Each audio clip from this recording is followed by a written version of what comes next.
to the Shoot in the Breeze Conversation with the DJ podcast with your hosts, Eric Lee and Lorenzo Ice-T Thomas. Yeah. What's going on, Lo? What's going on, my brother? What's happening, man?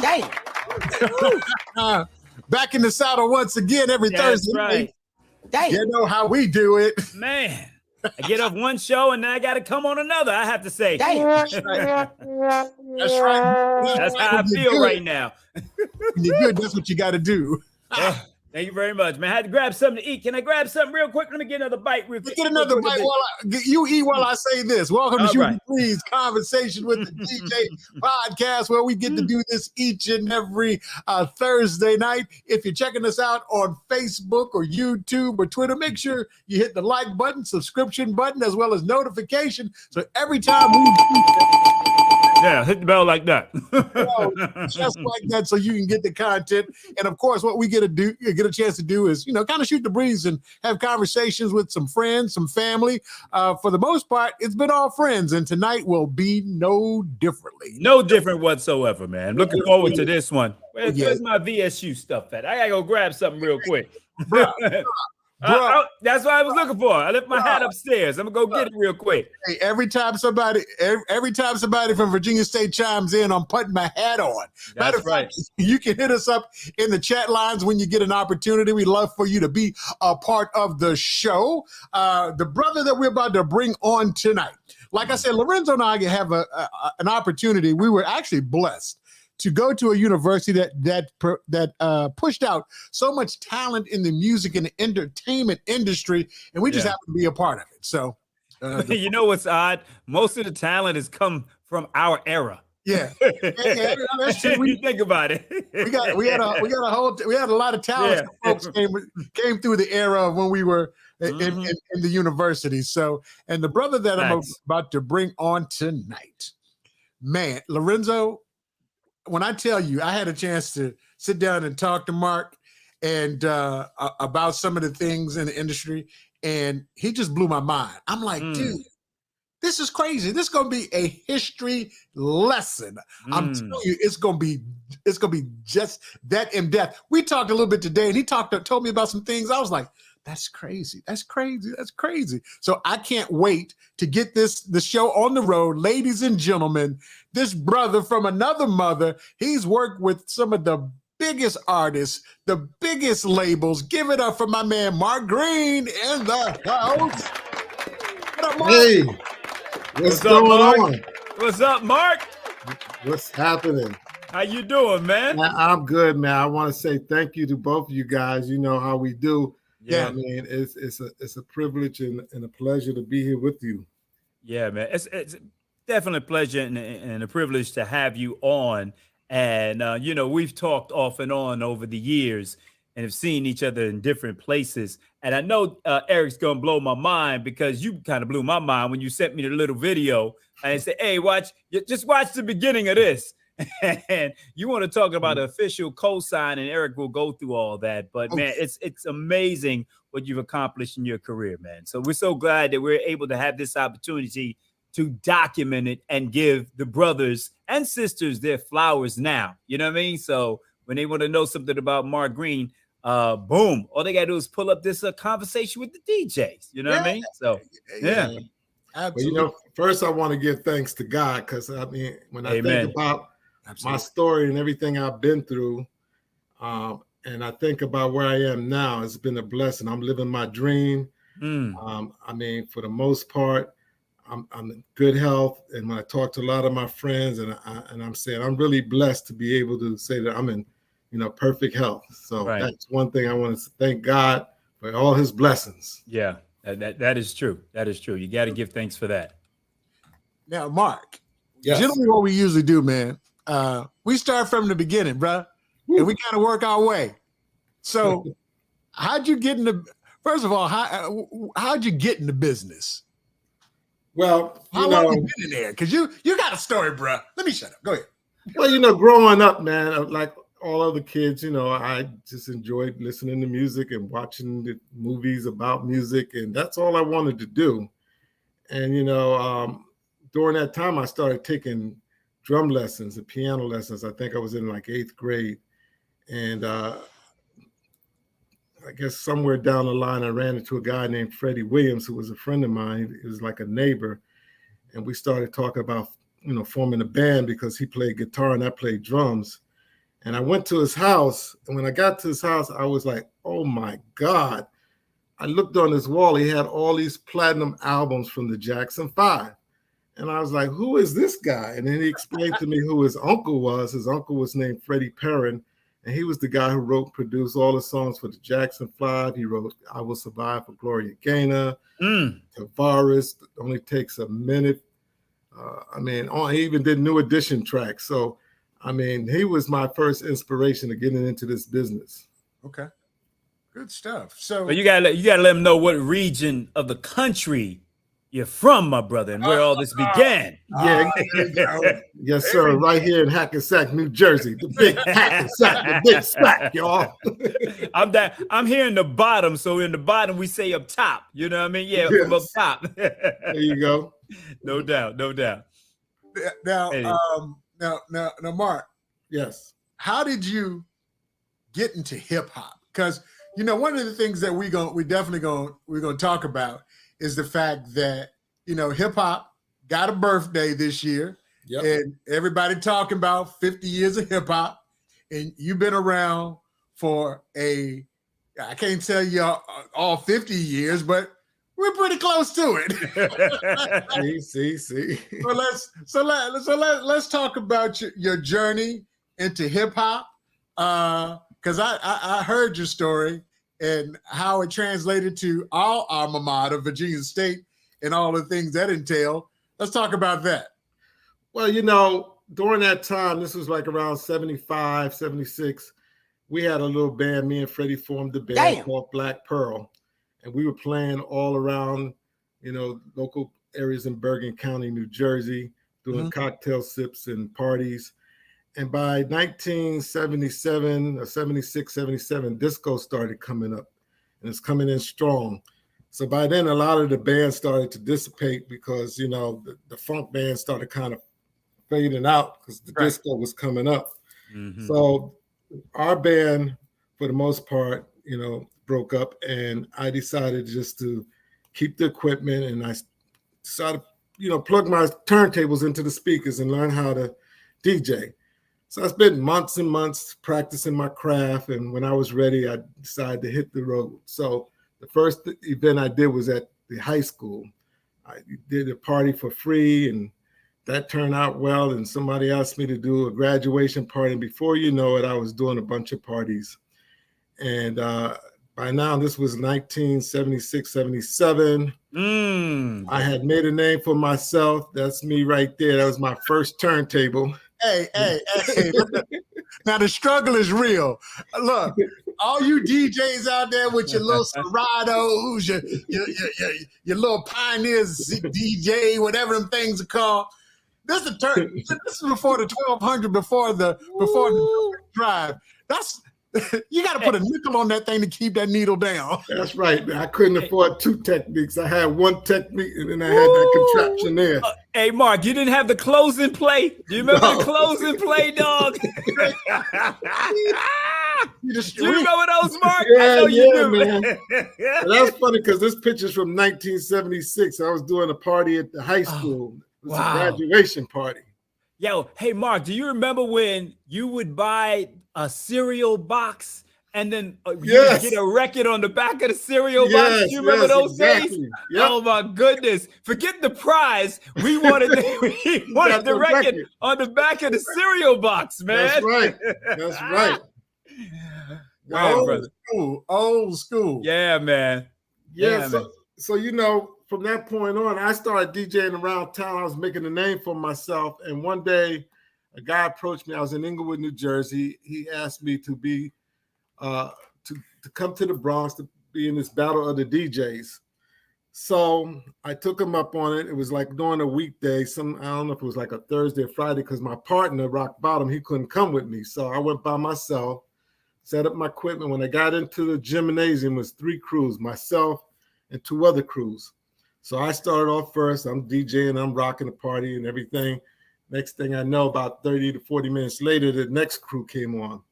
So basically everybody left me except for about 20 people and went over to the other side.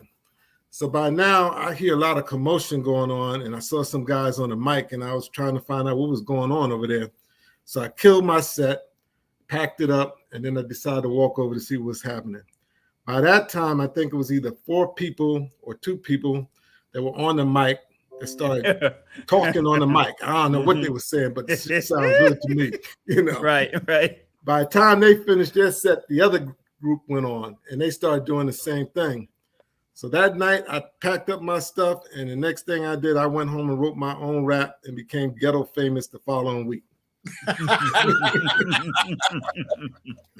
He said ghetto famous the following week. That's right. I was doing shows every weekend, so I would get up there, and then the girls and guys would come over there and say, Mark, let me hear you sing that song. So I would go and drop my little rap that I had wrote for that day, and I would do it and over and over and over. Before I knew it, I had a big following.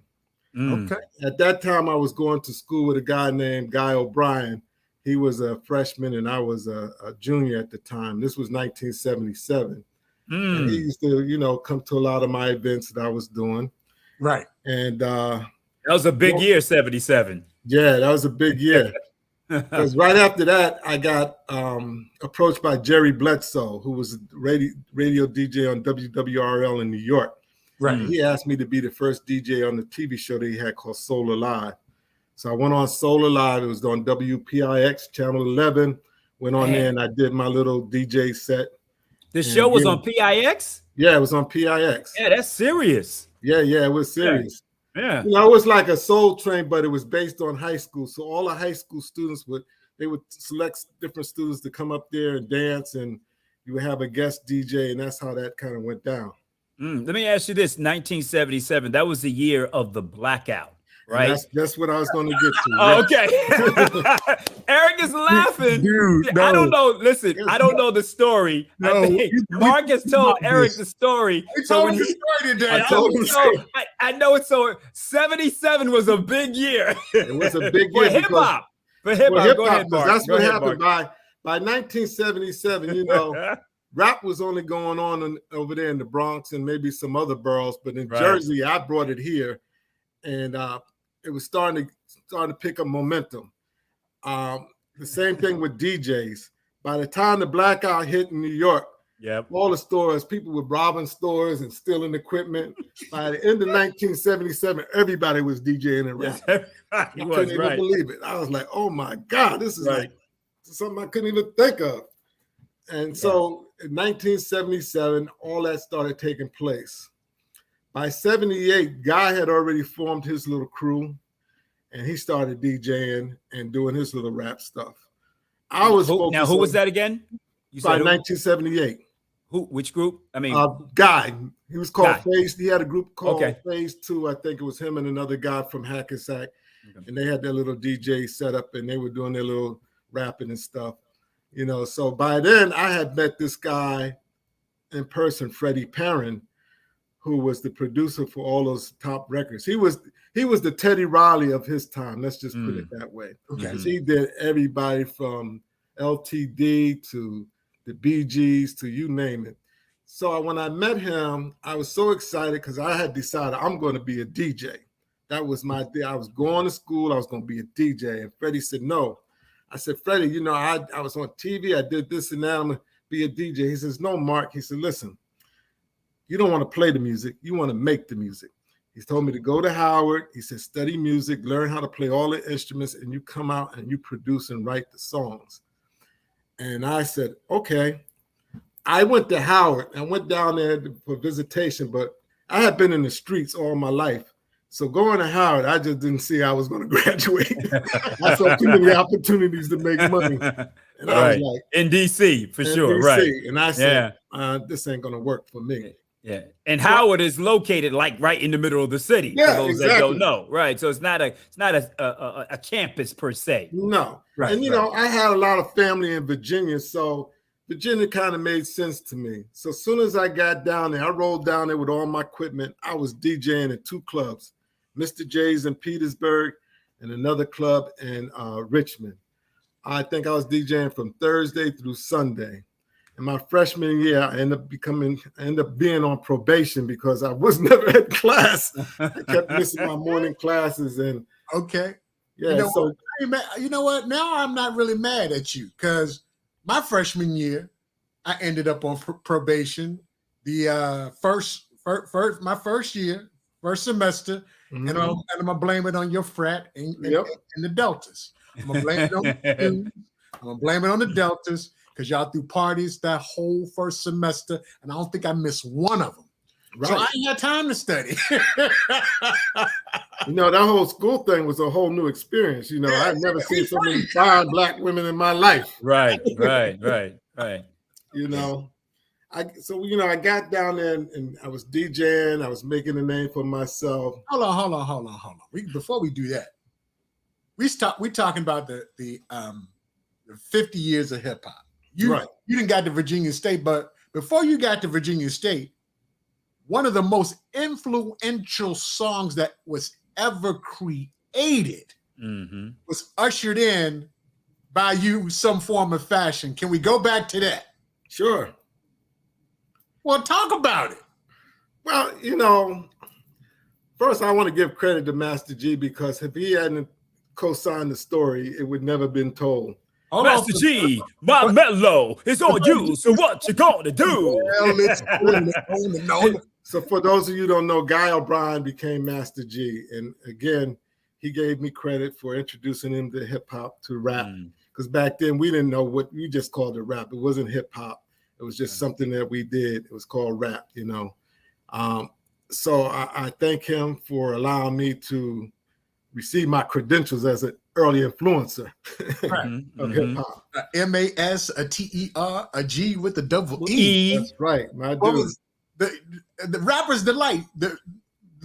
If you weren't, everybody outside of definitely New York and Jersey, that was one of the first rap songs we heard.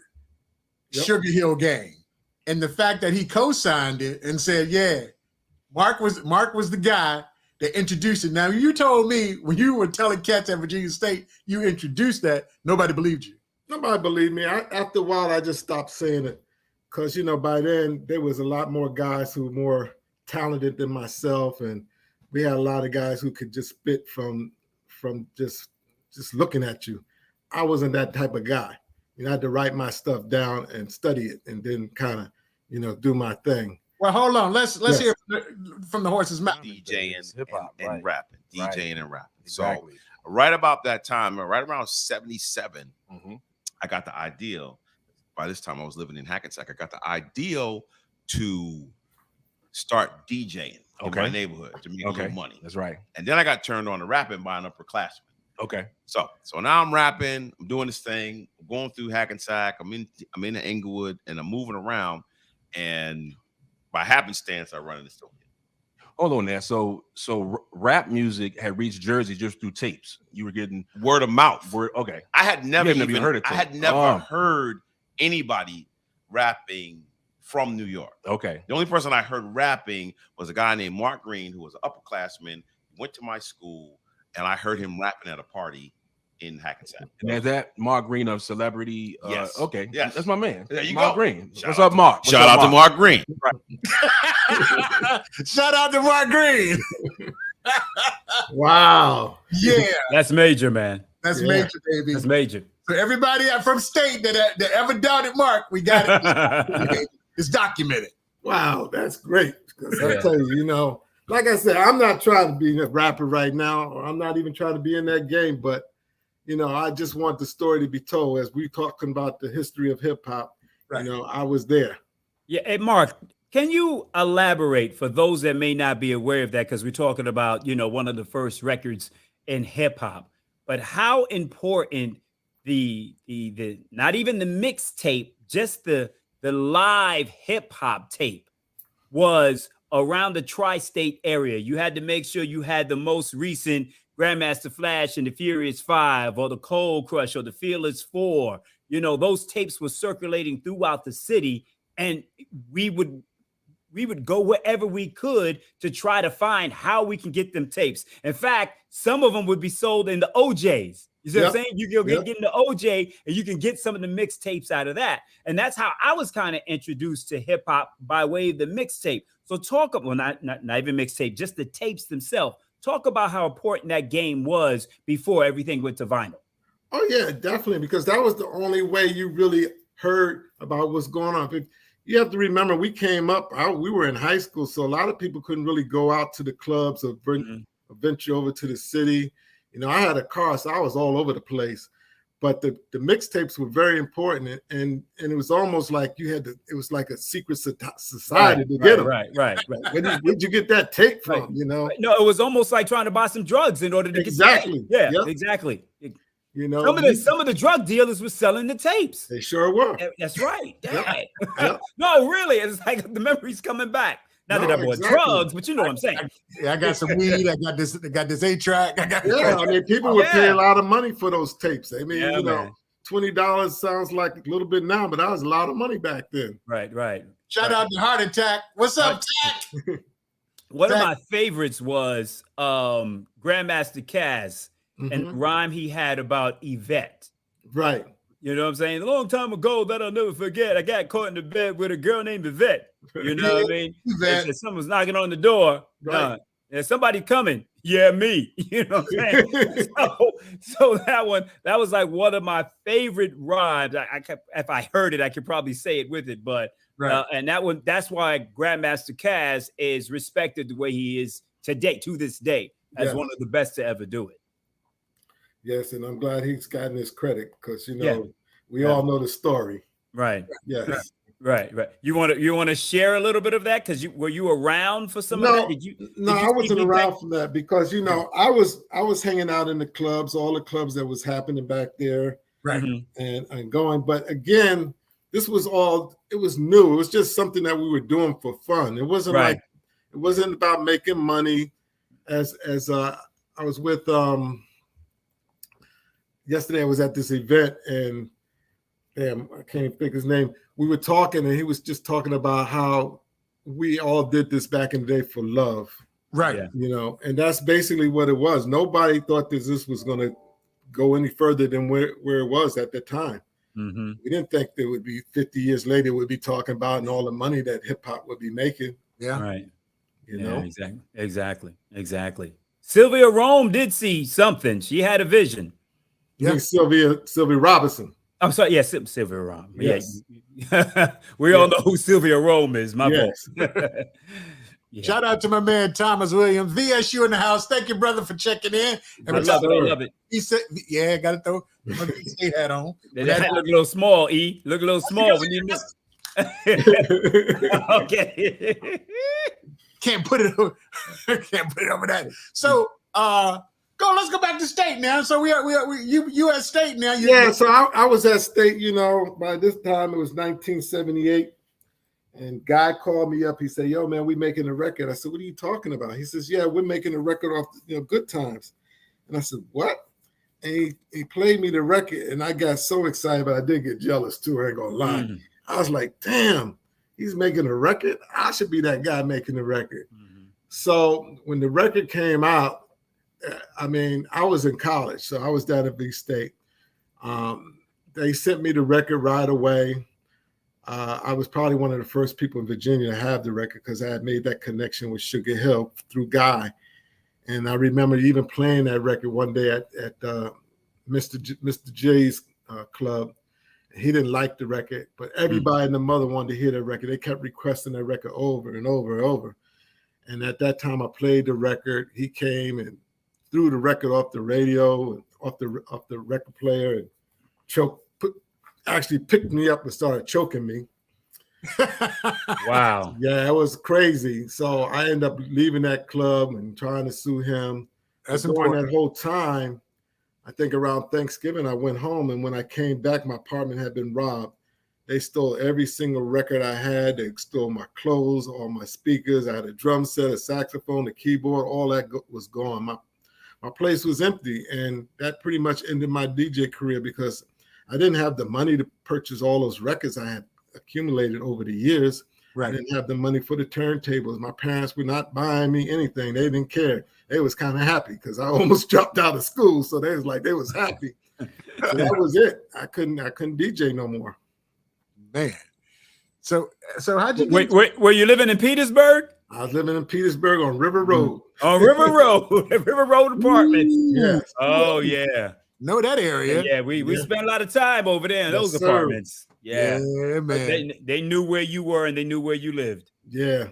So fortunate. Well, maybe fortunate for you, right? It was kind of fortunate because I ended up going into working with a guy named Ed Graves, known as Woodstock, and another person. That's my dude. He sold me all Richmond. my cars. He sold me all my cars. That's my Ed Graves is my dude. Yeah, so I started working as a roadie for those guys, producing and promoting concerts and just doing the whole setup. And that's how I got into where I am now. Okay. Shout out to Woodstock, aka Ed Graves. That's my dude. Yeah. I used to hang out with him and Steve Branch at the club back in the day. Yes, definitely. So you go ahead.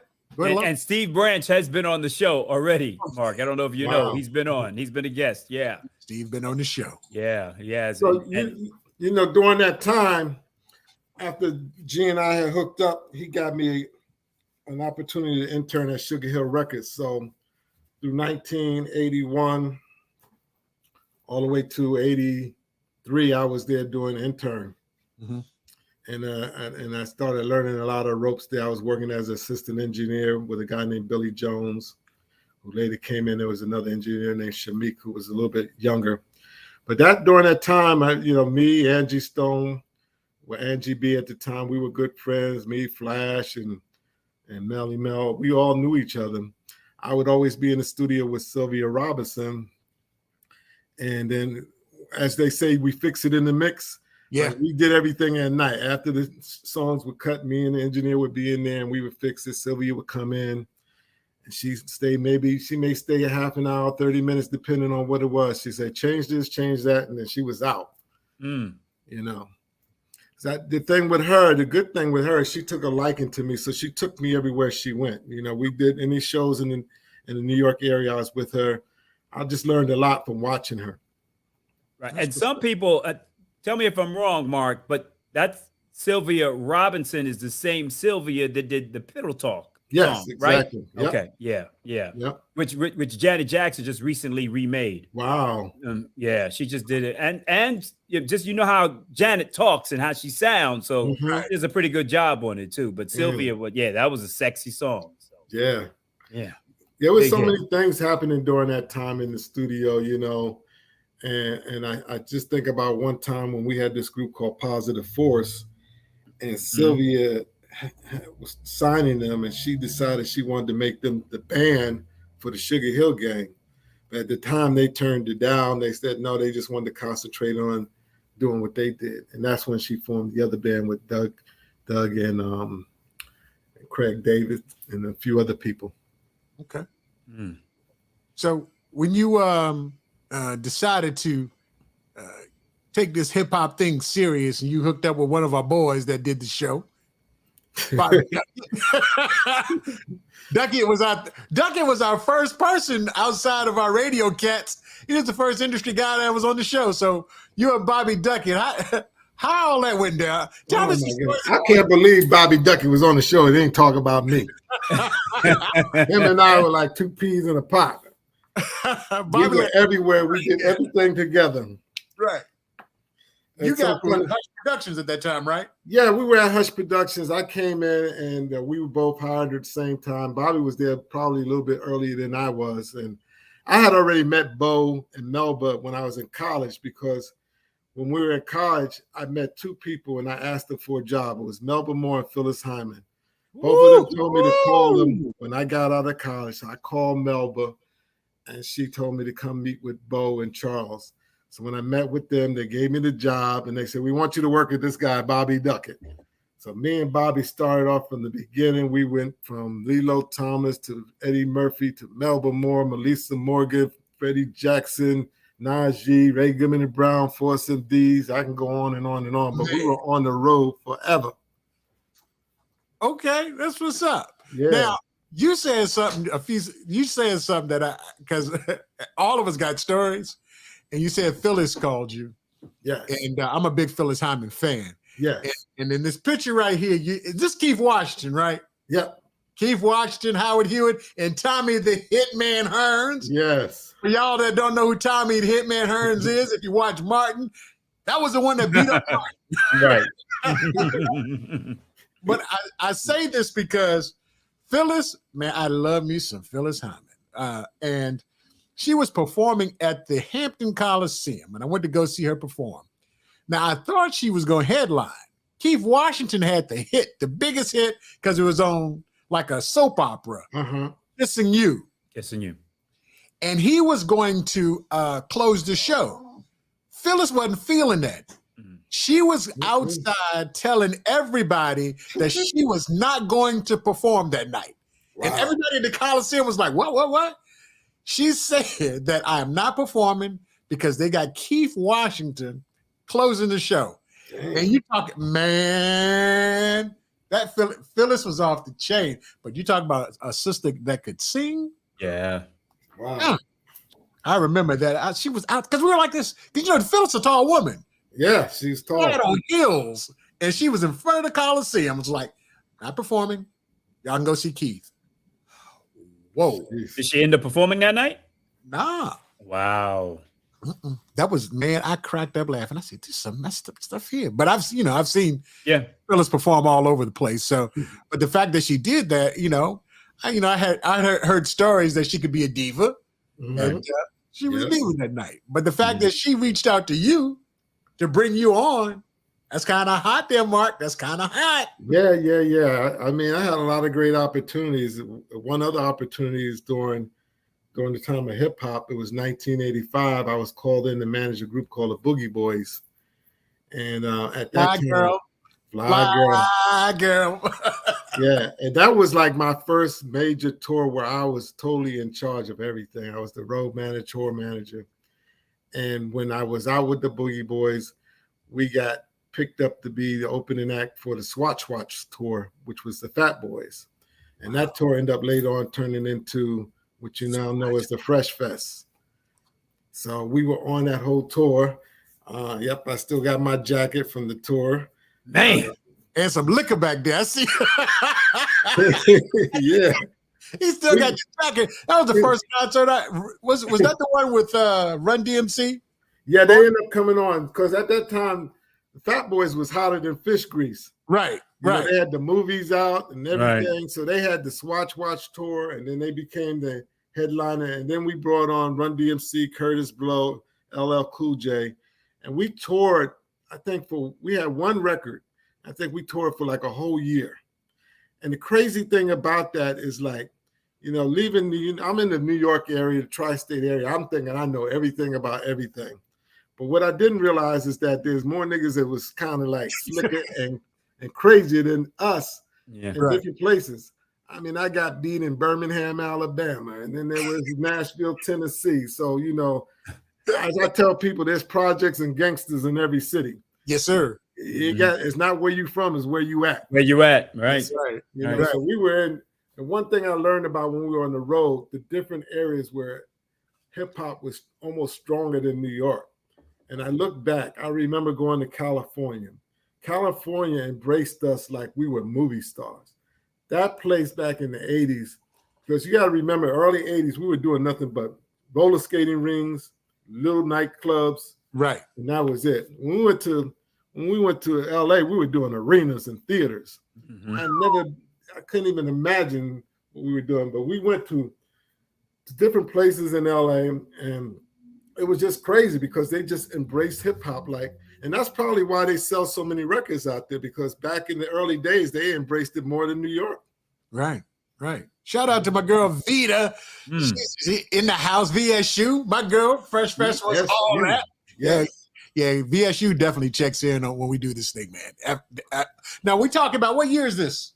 That was 1985. 85. Okay, yep, all right. 85. So right when I was out on the road, I was out there with Curtis Blow, and we had Roxanne, we had UTFO was out on the tour with us, Red Alert, Sparky D, Guys who made kids. What is it? Kid and Play, Salt and Pepper on there too. Kid and Play. Salt and Pepper. Salt and Pepper wasn't out there with us then.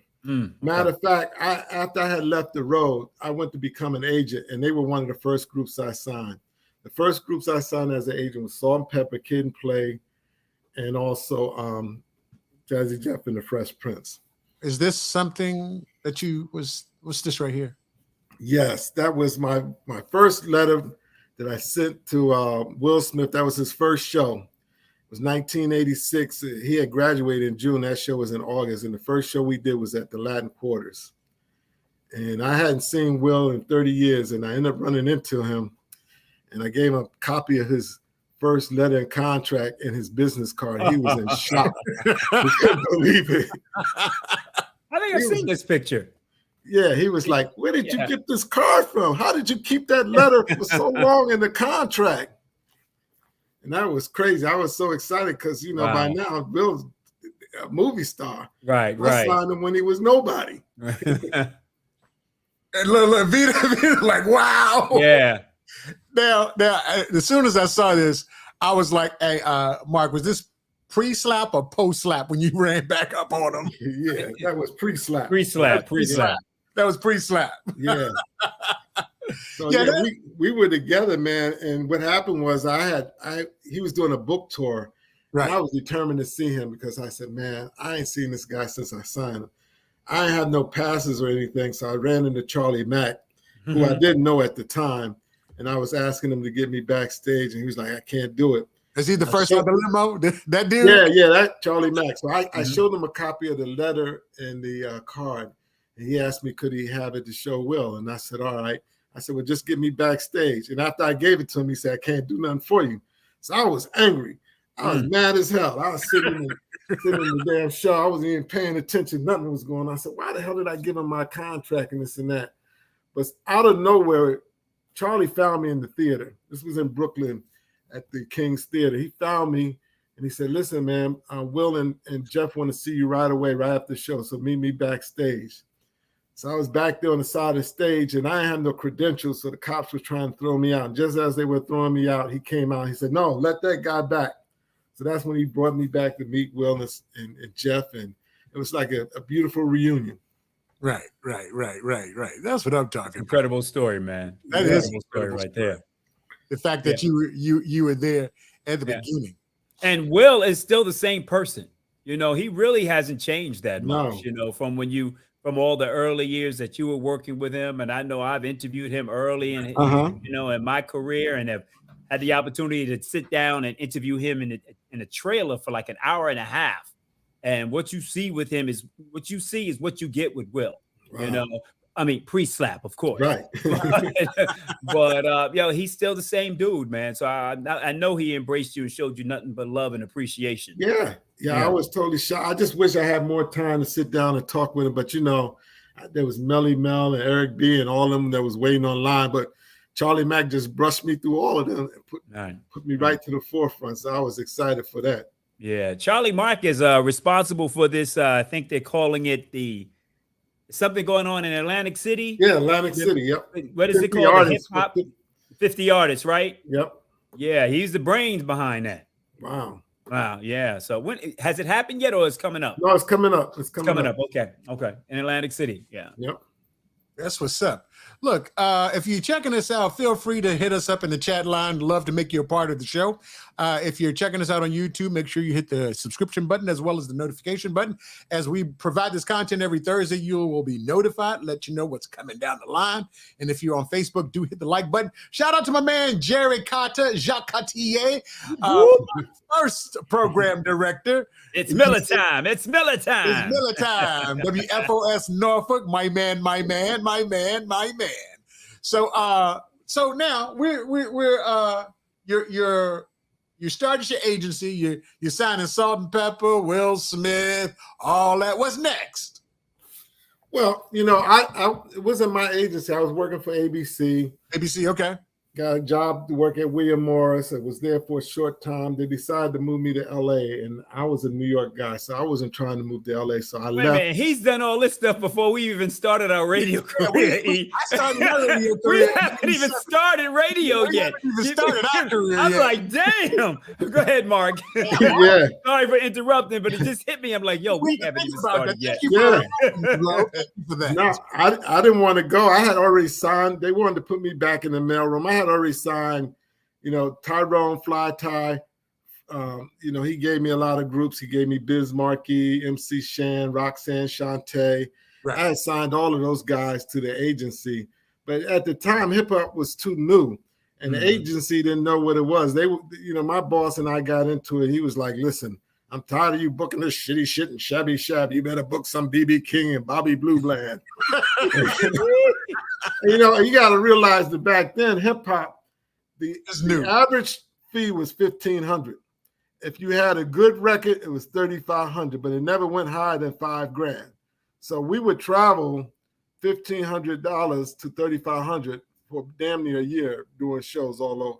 So you telling me Run DMC and the Fat Boys was only making $5,000 a show? Probably so, yep.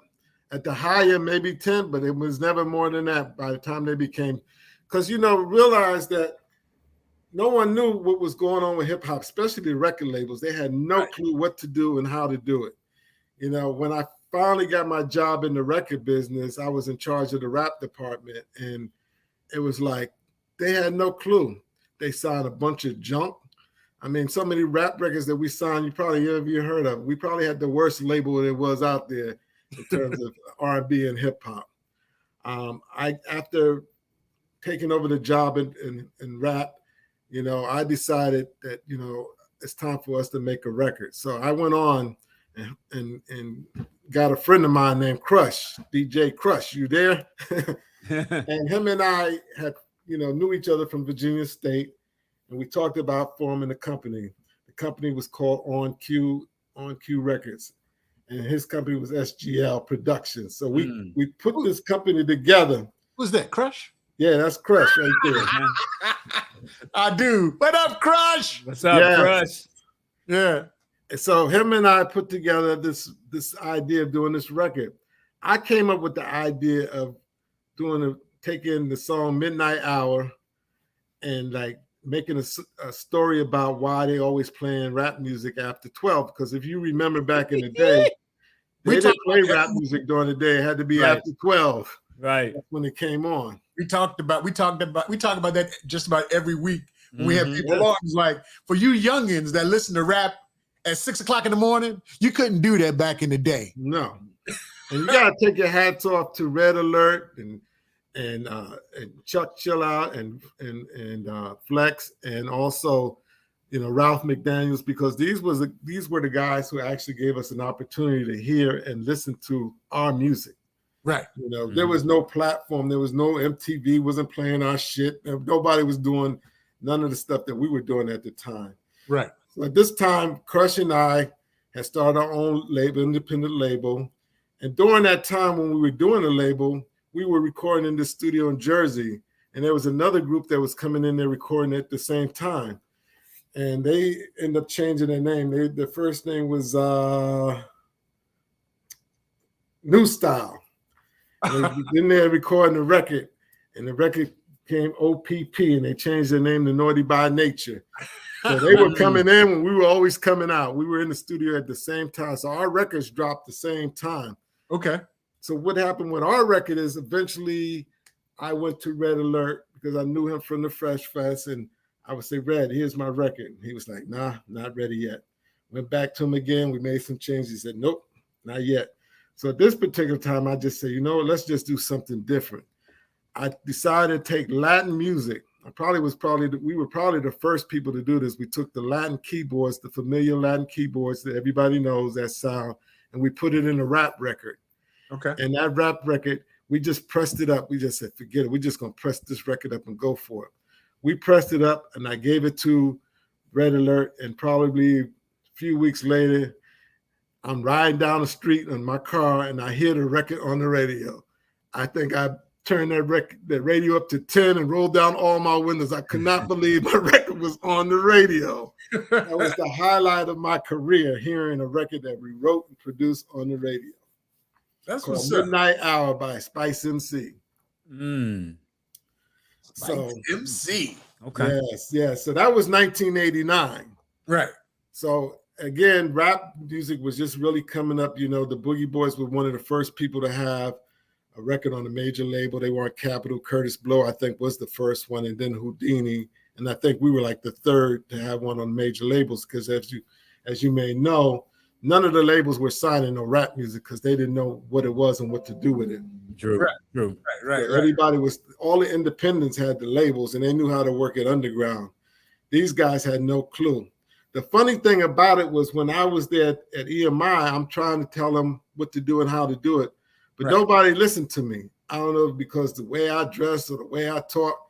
So what I did was I told Crush, because Crush looked straight out of Harlem, straight out of Queens playbook. Right. He had all the gear and the belt and the look. And I told him what to do. I said, listen, man, you're going to go here. You're going to meet with this guy. You're going to tell him this and that. Right. Well, Crush took the same record I had been trying to get signed. He went in there and they signed the record.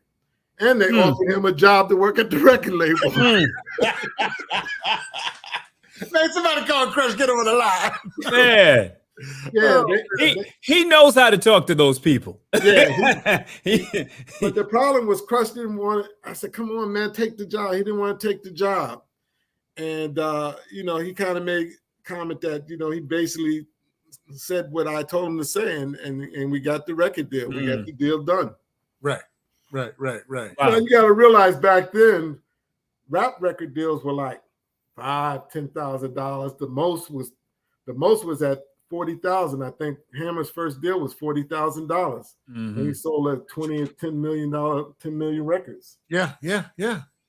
That's when he was selling them out the back of his Please Hammer Don't Hurt Him. Selling them out the back of his car. Then Capitol signed him. Yeah, because the record labels became pimps once they figured the game out. They pimped us to no end. True. Especially when they had to change the CDs and vinyl. Right. They knew that CDs were coming up. So what they did was they would sign you, give you a low rate on CDs and gave you a high rate on vinyl. And of course, everybody went for that. Right. Not knowing that in about 2 months, vinyl was going to be out of here. Look, they knew the folks over at Sony making the CD players about to go to Circuit City, Best Buy, and the Wiz. Everybody knew it was coming. Yeah, man. So you took a low percentage rate, a royalty rate with the CDs, and the CDs end up taking over the vinyl, and you end up losing in the long run. Yeah. So when Jay-Z said he gonna make them pay for what they did to the Cold Crush. Yeah. Speaking of, let's go back to this. You found that photo. Yeah, I found that photo. Wow. Man, can we find Jay-Z in here? Yeah, I see him. Uh-huh. Oh my goodness. What was this? Jazzo's? What was a wedding? Well, no, this was EMI was just announcing that R&B and hip hop people that we had, and that was Evelyn King, Evelyn Champagne on the left. It looks like Jay-Z and Jazz, and who else we had? Spice MC in there somewhere. Okay, and I forgot who that guy is there, but we didn't have no real great R&B, right? Not till we got the OJs, but I remember working with Jazz and Jay-Z, taking them on the road, and Jay-Z was so quiet. Sophie. Was it Sophie? Laid back and quiet, What was the name of that song? Hawaiian Sophie? Was that the name of the song? Hawaiian Sophie. Was the song we worked Hawaiian Sophie. That was like a frisbee. That shit didn't go nowhere. Well, we played it. We played it in Richmond. Okay. Yeah, we played it. We played it. We played it. We played it. Wow. We played it. That was the first time I can remember it. Yeah. Maxwell did you a favor. Yeah, when I hung out with Jay-Z and Jazzo, like I said, Jay-Z was, he was quiet and laid back. And then one day he started rapping, and I was in shock. And that's when he did The Originator. And I was like, wow, dude, I didn't know you could rap like that, And that's kind of when he started coming out and started shining on his own.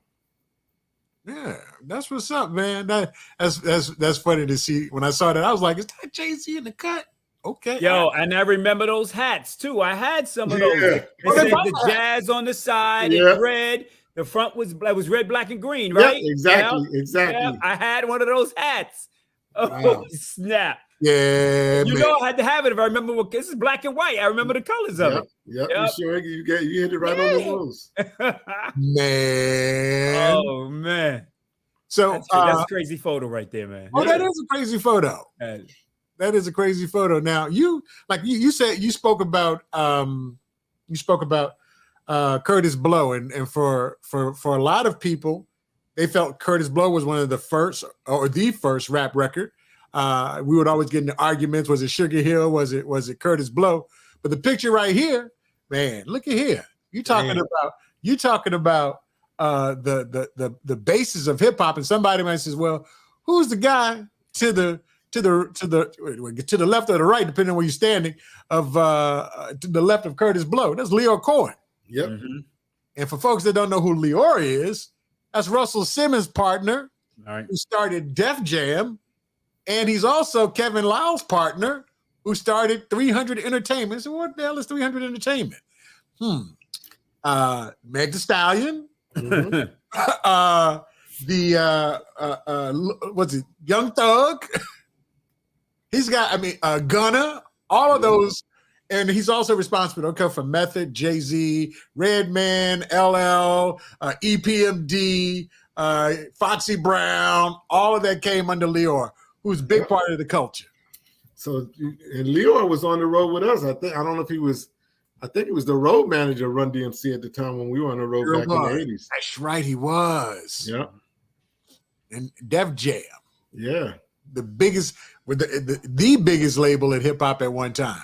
Yep. Who's the guy standing to your right, Mark? That's Rocky. Rocky is now the president of the Universal Hip Hop Museum. And Rocky has a long history, too, of being an independent record label and producer. He looks familiar. He does. Definitely, yeah. Well, he's the guy. He's our leader now, leading the Universal Hip Hop Museum, which is opening in August 24. And here's my shirt, as you can see. Where's it located? It's going to be in the Bronx. In the Bronx? Okay. Yep, right there by Yankee Stadium in the Bronx market. So we got our own hip hop. So it's going to talk about over 56,000 square feet, huh? It's going to talk about where it started, where it is now. Matter of fact, right now we are accepting, artifacts and anything that you may have that you want to place in the museum. And if you got enough stuff, you get your own spot. Where it be Eric Lee's. Hey, I got pictures with me, Pac, me, and Biggie, That's what we need. Get those pictures to me. You need pictures? Yeah, pictures and albums, whatever you want to donate. Or you can do a loan or donate to the museum. Wow. I got a signed Chronic album from Dre. Dre signed my Chronic. Man. Put that in the museum. I'm yeah. calling you tomorrow. Yeah, the thing about it is, for the folks that are out there, Lorenzo and I used to be music directors, respectfully, at some of the radio stations. And when artists came through, you signed their stuff. You signed their stuff when it came through, and you never thought it was going to be worth much. Hell, Jay signed off on the Reasonable Doubt album. Dre signed off on his the Chronic. The Brat signed off on Functified. That is stuff that we want. We want. Right. You want to be able to show the world, because right now people coming. Right now we have a storefront. Vito want to know that do you have a section? He should have a section if he don't. Yes, of course. I just remember all of the jackets it was like a badge of honor to be able to wear your Def Jam jacket with your name on it. I had a KRS-One jacket with my name on it, and a Tommy Boy jacket. Yes. The Cardigan was like Cardigan. What'd you say, E? I had my names on mine, and they still got stolen. It's like, how you gonna walk around with my name on it? The Def Jam jacket was that was a fashion statement. We'd wear that out. So the average person can see us wearing it. Yes. Man, so you got the museum open, and shout out to you guys for putting it together. When I go to New York, I definitely got to go check that out because I want to see some of the stuff that you guys put in there. So let's talk about the 50 years of hip hop really quick, and where rap started, which was party music, having a good time. Then it got a little gangster. Conscious.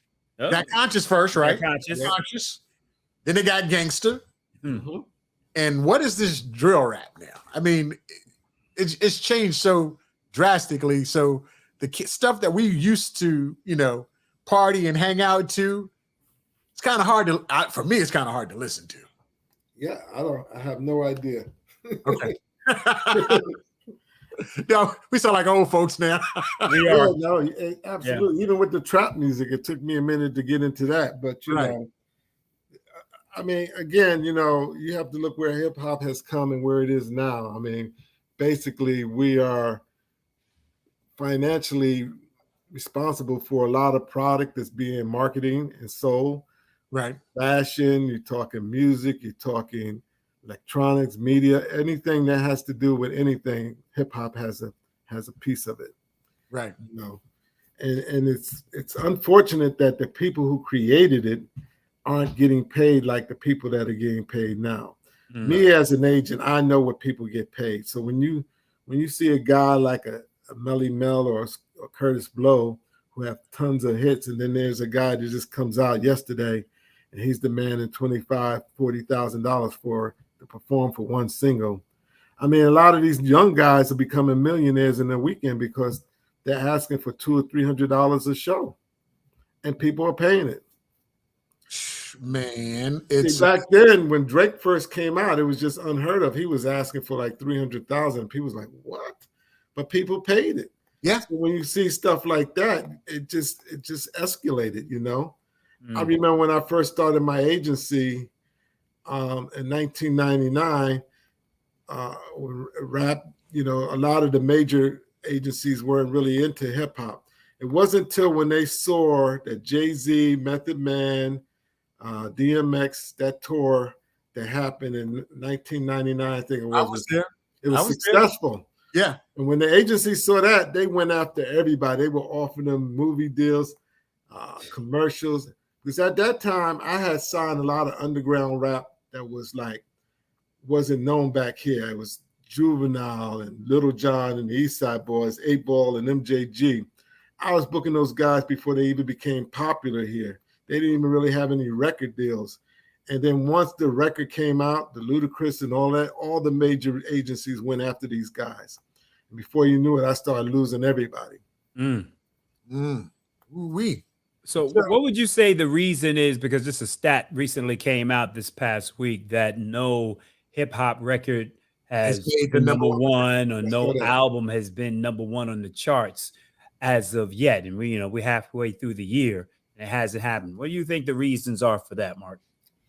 I think there's and I really don't know how the record business works now, but based on all the streaming and everything that's happening, so many different outlets to get music. Mm-hmm. If records are based on, if airplay is based on the records or whatever, of course, that's the reason why. I can't really tell you because, again, I'm not in the record business anymore. Mm-hmm. But just knowing that all this, all the ideas of streaming, the downloads and everything that you can get now without even having to purchase the record, Yeah, but a lot of artists are not even, who was it that we were talking to a couple of weeks ago, where they were talking about the fact that their 19-year-old artists didn't even know what radio was. Oh yeah. Wow. Yeah. Yes. They said was it Craig? No, it was the girl that worked at CDX. Yeah. June. She was like June Jones. She said, I've got artists. We're talking about bringing them. Hey, we're gonna do radio. And they was like, what's radio? 19 years of age. She said they don't have radios in their houses. Crazy. Artists had no idea. But just think about that. If they're 19, they were born when? In 2004? Yeah. 2005? Yeah, they don't have. How many of us really have a radio in their house? You know what I mean? I don't have I work the radio. I don't have a radio in my house. I listen to it, on my phone or on my Fire Stick or on my TV. Those are so many different ways. But I don't have a radio, so a lot of people don't. A lot of people don't have a radio in their house. I guess it's like us walking around with a two-way pager. Yeah. And the crazy thing is when we were coming up, we knew every rapper, we knew every song, we knew the lyrics. Now you can't even keep up with all the music that's coming out for these new guys. You can't. People are like, so and so. I'm like, who? Well, they got new. I mean, the distribution is the internet now. So right. Because I'll go to Spotify on a Thursday night or a Friday just to see what they release, what their new releases are, just to get an idea, and then go through their list. And I think they got a tab there where you can see how many days it's been up, so that'll let you know how new the song is. Or you can go to YouTube and subscribe to some of the artists, and when they release their songs, boom, they're out there. But that's the way to find your new music. And no one's going to radio because radio's not in the business for breaking records. So, well, this year as we continue to talk about 50 years of hip hop, some of the biggest old school groups are all getting back together to tour across the country. I saw the big concert going on in New York at Yankee Stadium. That's going to be crazy. We got our own concert down here in Atlanta. We're going to let everybody know about that real soon. But you got a chance to rock with the ruler, Slick Rick. Yeah. Yeah.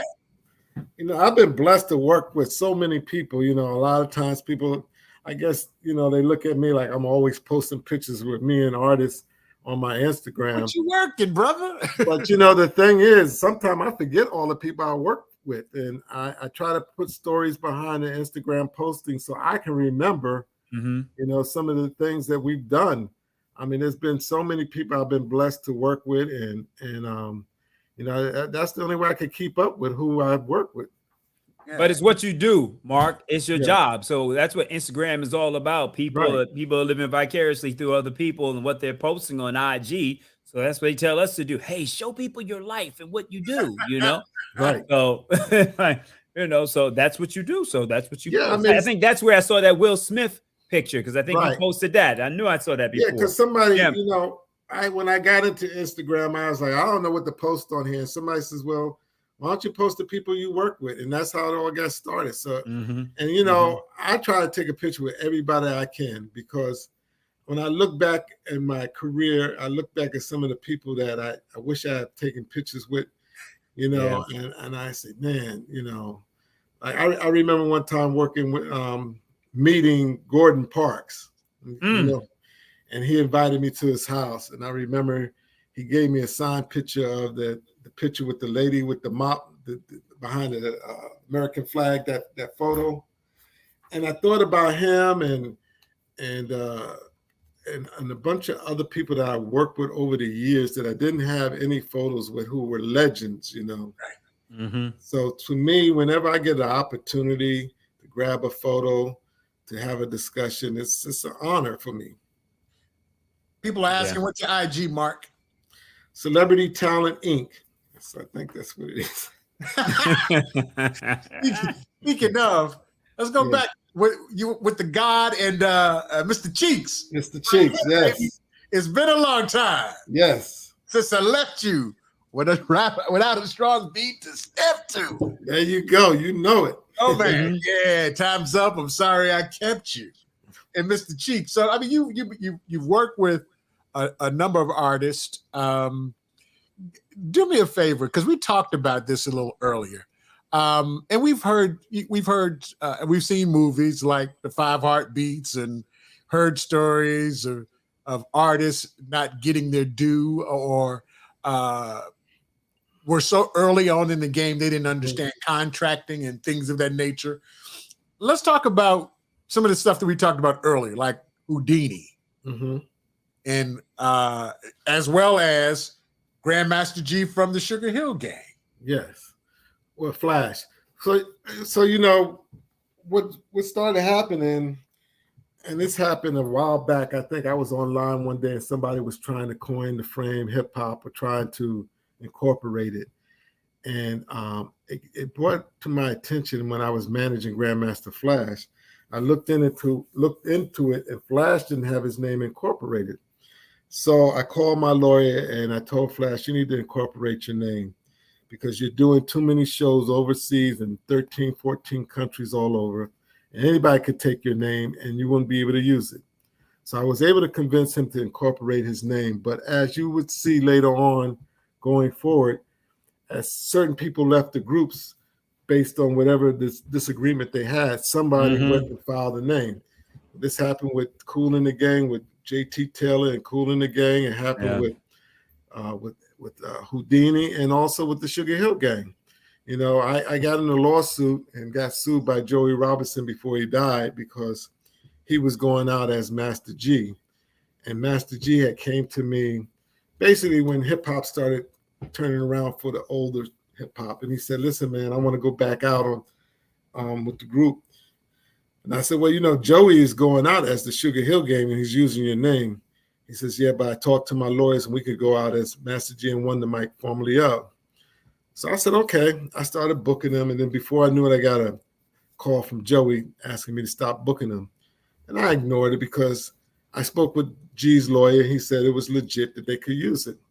Next thing I know, I got subpoenaed to court. I got a lawsuit, you know, asking me to want to sue me for $500,000. And the subpoena itself was $25,000 just to answer it in the New York court. So I spoke with my lawyer. He told me you need to speak with Joey and try to work out a settlement. And I didn't want to do it, but I had to do it. Eventually, when they went to court, somehow down the line, Joey ended up getting the name Master G, and the Sugar Hill Gang couldn't go out as Master G. They had to go out as Rapper's Delight. But, you know, fortunately, when Joey passed, Leland did the right thing and gave them back their name. So now they were able to go out as Sugar Hill Gang. I tried to talk to Joey. I was like, listen, why don't you just manage the guys, let G do his thing. You can still get paid. You can still go out as Master G if you want to. Don't do that. But he didn't want to do it. So, you know, I'm sorry for him. Rest in peace. But, you know, it was a situation where, again, and the same thing's happening with Houdini. I think that D now has the name Houdini. So I think Jalil couldn't go out as Houdini. Him and X had to go out as X and Houdini and Jalil, formerly of. But it's a thing that we take for granted. You know, you got to get your business straight. You know, right. my old saying is I learned a long time from a guy named Londell McMillan about, you know, there's gangsters, but there's also paper gangsters. Right. Those are the ones you got to watch out for. Right. They're the ones, you know, they ain't got to fight and all that. They just got to write something before you know it, you done. Right. I mean, it's you do. And as gangster as Suge was, he had Pac sign that piece of paper in jail, which absolved all of his rights. Yeah. So, folks, if you got nephews and nieces, or you a content creator, go ahead, trademark your name, trademark business, because you don't know if you're gonna blow or if they're gonna blow. Right. But if you do, it's yours. Especially with AI now, you know. Oh yeah, that's a whole new ball game now. Yeah, it's so different now. Yeah.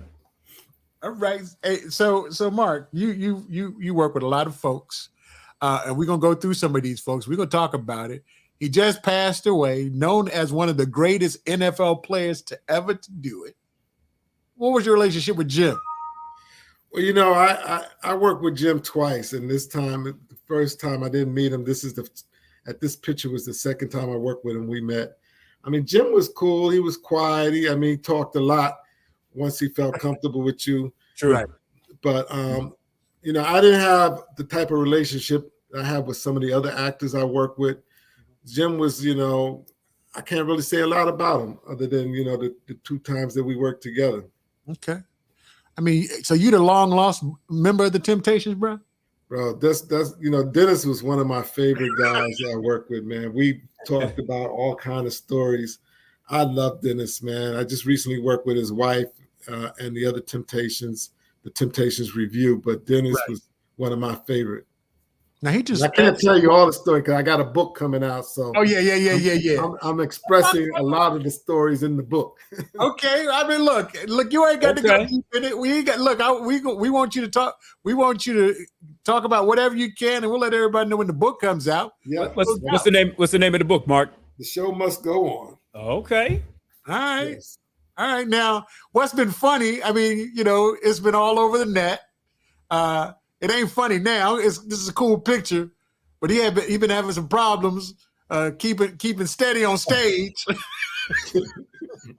Even you grabbed a bunch of my photos, huh? Dog, I'm telling you. When you asked me, you said, "Look, you want me to send pictures?" I was like, "Dude, I've been on your Facebook page, bro.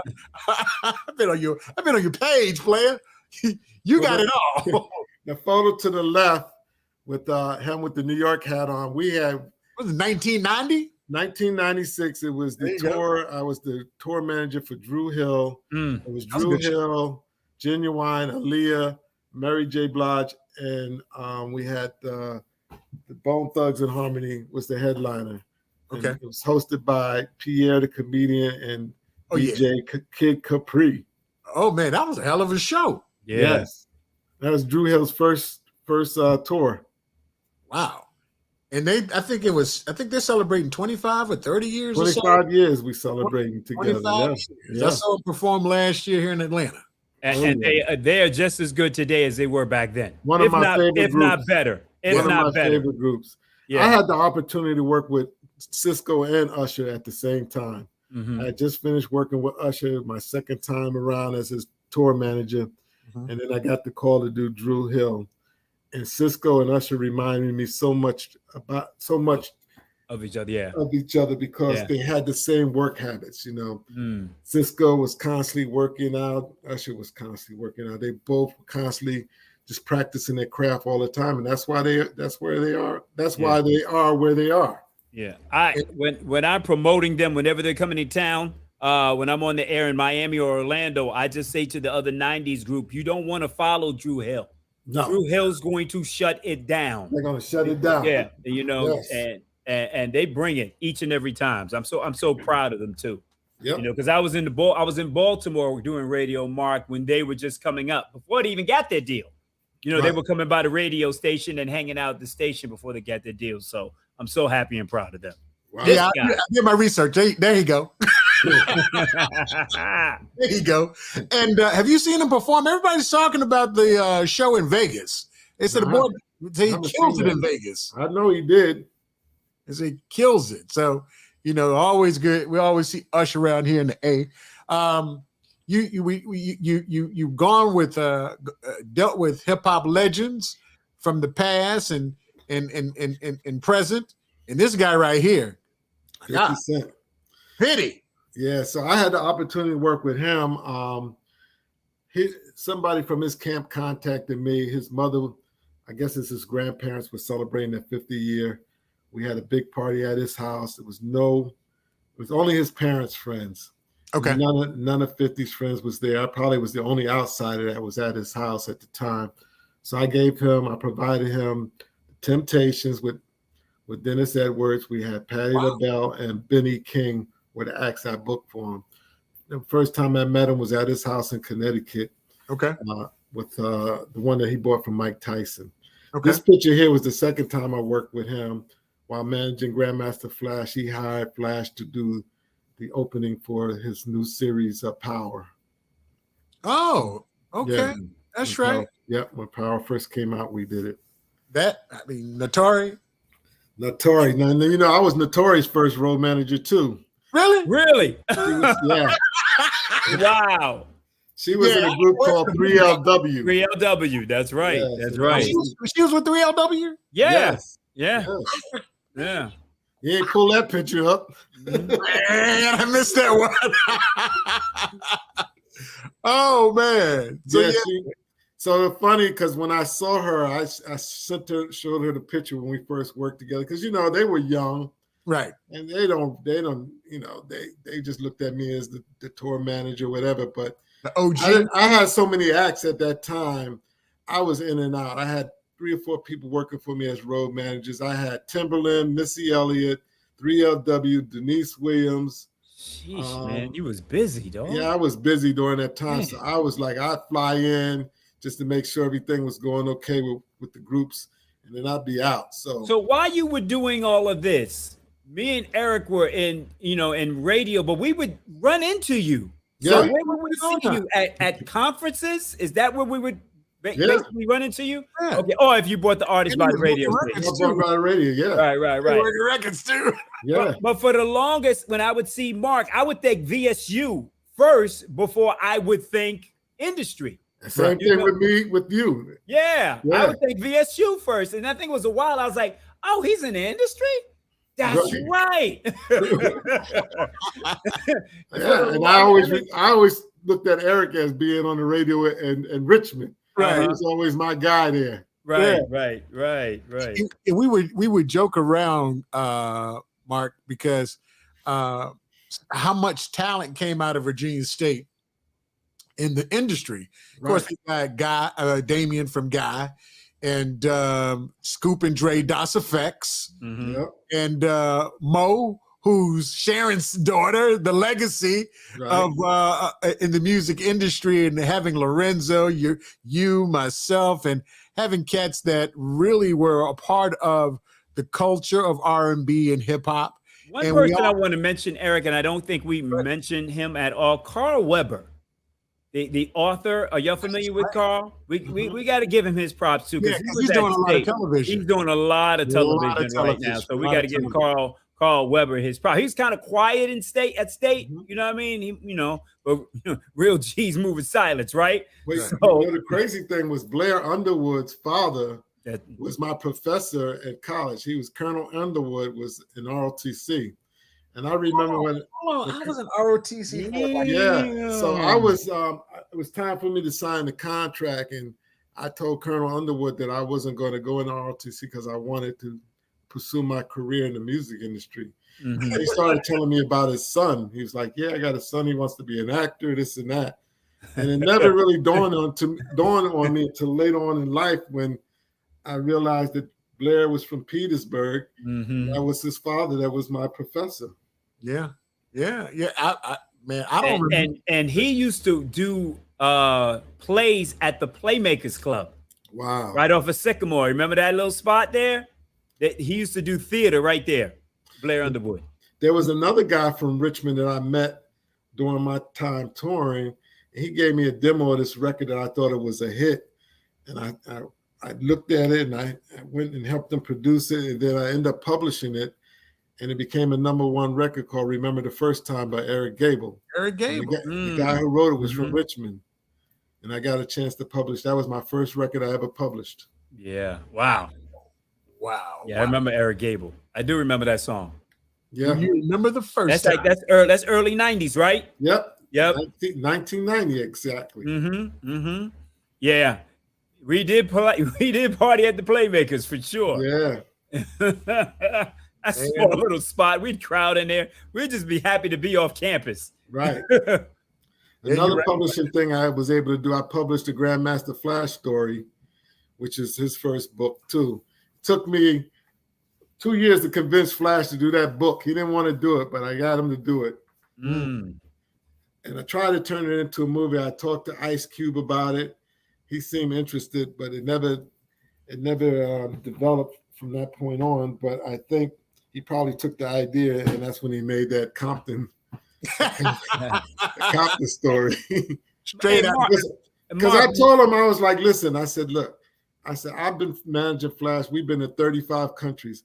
I said, everywhere we go overseas, Flash is like Michael Jackson. I had never seen anything like it. We're playing outdoor festivals, and when you look outside, it's almost like Obama.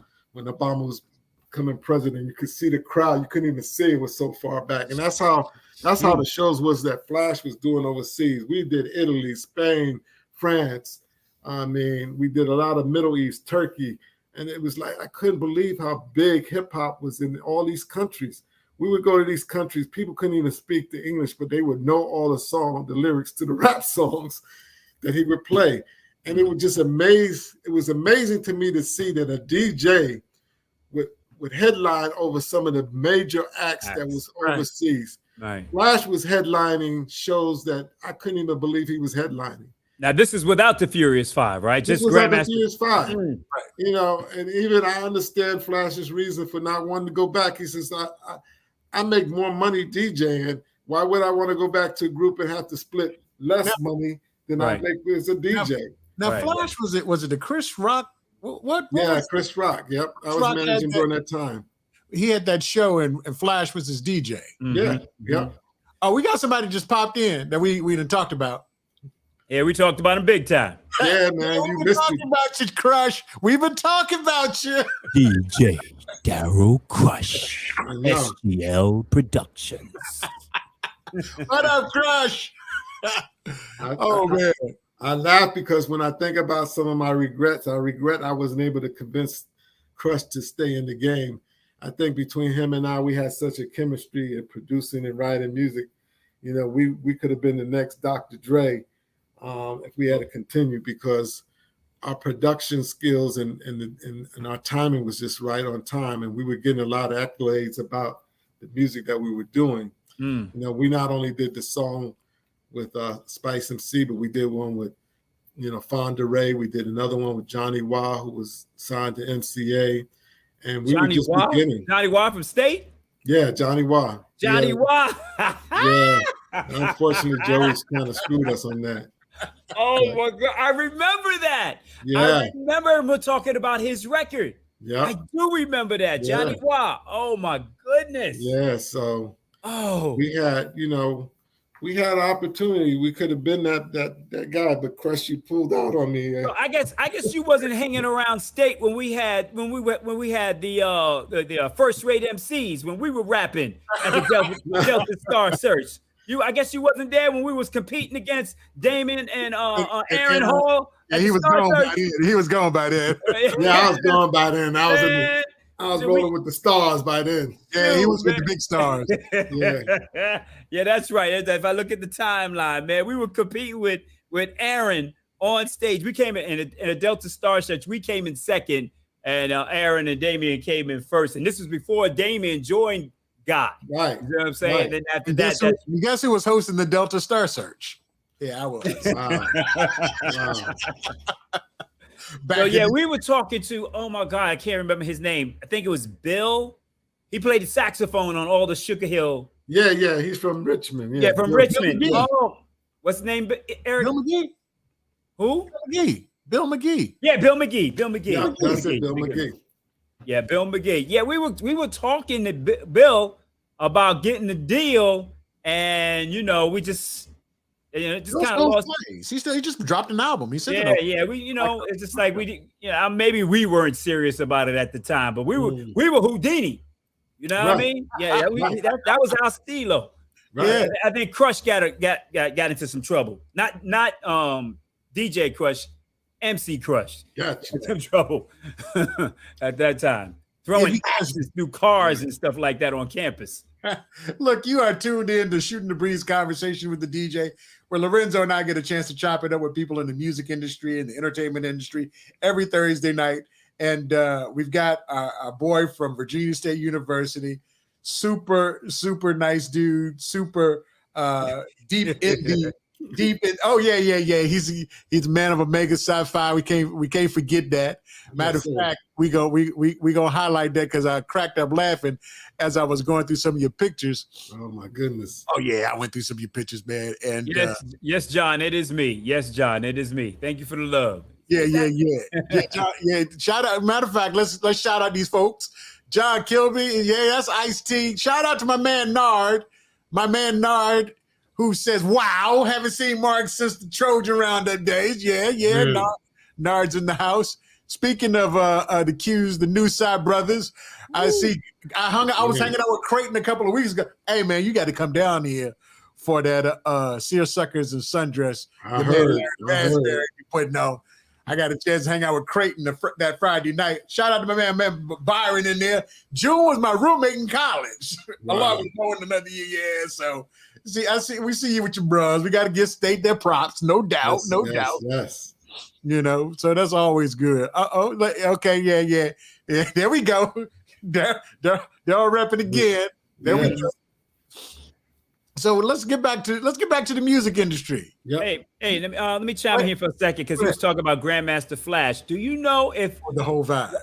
What Flash thought about the Netflix series The Beatdown? Did you have a chance to see that, Mark? Well, I was the one who negotiated the deal. It's called the Get Down. It's called the Get Down. The Get Down. I'm sorry. Yeah. Get it right. No, it was funny. Hey, I'm trying to remember. I got this. I would get a lot of calls for Flash to do documentaries, to do, videos or whatever. But this guy called me, and he was talking about doing a movie, and I was like, yeah, whatever.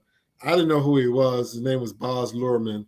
When I looked him up and realized he was a big-time Hollywood producer, I called him back right away.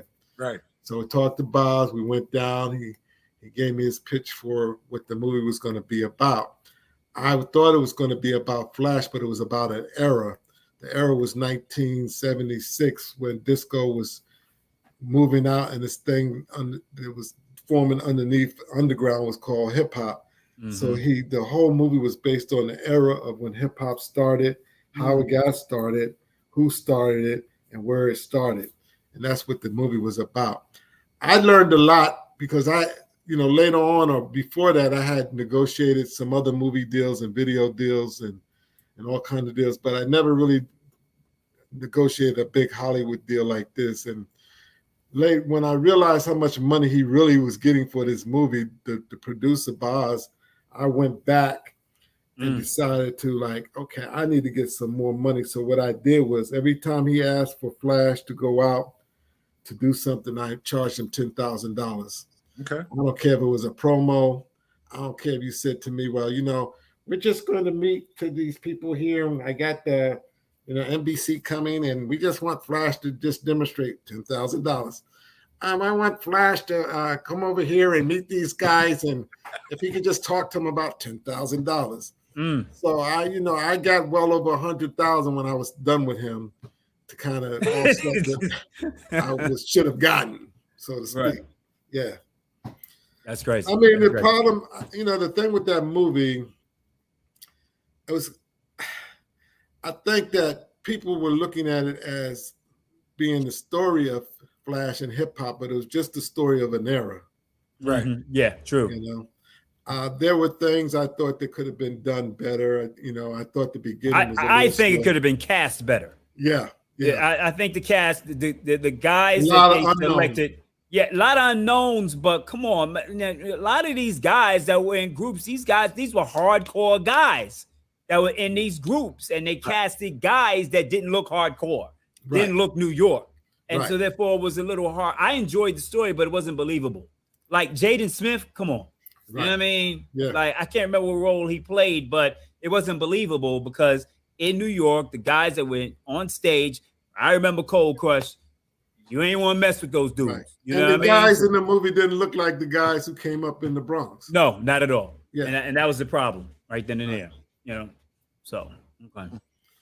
All right. Well, let's talk about some of the classics I got a chance to pick out. Okay. You got Lynn Whitfield and Regina Bell. Oh my goodness. Lynn Whitfield and I, she is one of my favorites. We have worked together many, many times. We've been to Bahamas, Barbados, Cayman Islands. I mean, we've been all over the place, and she is a doll to work with. I can't even tell you how much I enjoy working with her. And she's a friend, which makes it even better. Absolutely. And AKA, for those of you who don't know, she's an AKA. Yeah, you keeping this story kind of short. That the rest of it's for the book. Yeah, the rest of it's for the book. Hey. Was Rick around when you were putting your arm around his woman? So what you guys don't know about Tina? I didn't say what you Warner Brother, and Tina was signed to my label. Really? Yeah. Man, Mark. I made a mistake of announcing it in Sister to Sister, and Jamie talked it up. Well, what happened was I think somebody from Cash Money saw it and they approached her and offered her a lot more money. She did run with the same album that she had on Cash Money is the same one I had. The only thing I didn't have was the single that Cash Money had. Wild Horses. To be honest with you, that album didn't really have any singles on it. And I did it because of the love of and my relationship with Tina. I remember that album. She had Wild Horses on that, didn't she? Yeah. Okay. And that album really, it didn't have no real hits, but what I was trying to do with my deal was I was trying to get people who basically toured a lot, right, who had a big fan base. So I convinced the record label to give me like $100,000 per artist.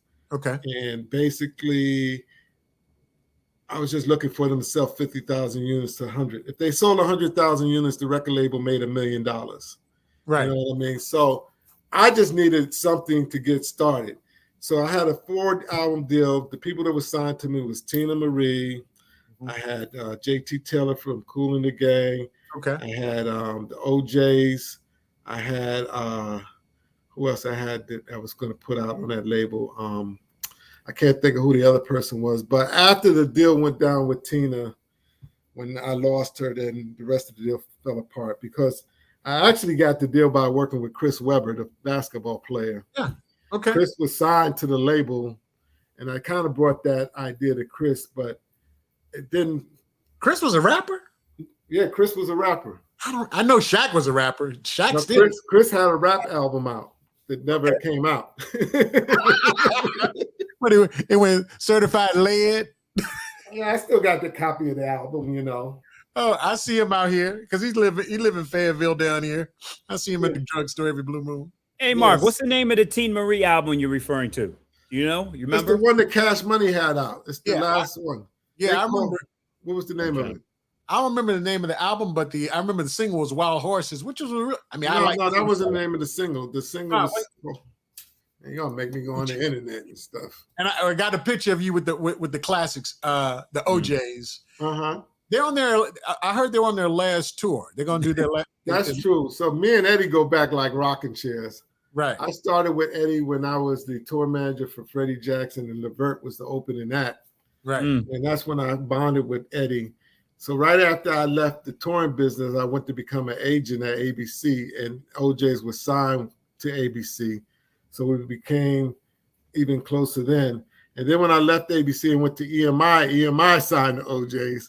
So by now, Eddie and I was like running like Tom, Dick, and Harry. You know, we were always together. Right. We bonded a great friendship. And then when his road manager passed, Joe, he hired me to be the new tour manager of the OJs. But unfortunately, the week that I was supposed to start, my mother passed, and I never went back on the road with them. But we go back a long ways. Okay. Yeah, you out with the greats. Now, I mean, Tina was one of my favorites, not only as a person, but as a performer. Oh, yeah. And if you ever seen the Tina Marie show, oh my goodness. Dude, let me tell you, it was crazy because I still got the tickets. Her last concert, the concert before she passed away, she was supposed to be with Frankie Beverly in Atlanta at the Fox. It was her and Frankie Beverly. It was New Year's Eve show. And I wanted because we actually had her at a concert maybe 2 years ago with the station. Because when she sings Deja Vu, shuts the whole place down every time. And I remember because I still got the ticket stubs because we were going to see Tina Marie and Frankie Beverly and Mays, and they put Stephanie Mills on the show when she passed. Wow. Yeah, I remember that. Yeah, I mean you ran with some greats, and I make jokes about Rick around and knocking you down. But I mean, if you got too close to this one, I mean, hit you with the back of that guitar, Miss Sheila E. And Sheila E. reminded me a lot of Tina because they both were multi-talented. They both played multiple instruments, and they were just multiple talented. Right. You know, I enjoy a lot working with Sheila E. But you know, in my book, I talk a little bit more about my relationship with Tina Marie and things that happened during that time. You know. Yeah, man. I mean, you work with everybody. Let's dispel a rumor. I gotta get him on the show. Did George Harrell actually smack that dude at the Superfest? I had no idea. Okay. George Harrell? George Harrell, yeah. No, I heard he was rumored he smacked a music exec at a Budweiser Superfest in New Orleans. No, I don't believe that. Okay, so let me tell you, with George Harrell and I, that's my dude, though. I trained George. I brought George in as a road manager. I was the road manager for Al B. Shore. Right. And Andre had gave me that job. He wanted me to do Heavy D and the Boys. After Al B. Shore, I wanted to get into the record business. So I decided not to go and take the deal with Heavy D and the Boys. And I decided to leave. So Andre asked me to train George Harrell to become the new road manager for Al. And that's kind of how we bonded from that point on. Okay. And you got Kenny Lattimore in the man, he's still putting out good music. Yes, he is. Another good friend of mine too, Kenny. I worked with Kenny many times. Matter of fact, we just saw each other a couple of weeks ago at the Capitol Jazz Festival. I saw people posting. Matter of fact, I saw Bo posting Kenny Lattimore. What does Bo do? Another good friend, Bo. Yeah, Bo Sampson. Bo Sampson. Oh, and my man Avant. Yes, my brother put some good music out too. I worked with Avant many times too, but I really didn't develop any relationship with him. Okay, another one of your frat brothers here. Oh yeah, Anthony. So Anthony, the funny story with Anthony, I met Anthony long time when he first came out as a comedian, and I booked him in Iowa. And from that point on, we had stayed in contact, and he would always forget me, but as soon as I tell him Iowa, then he would always remember. So he was doing stand-up first?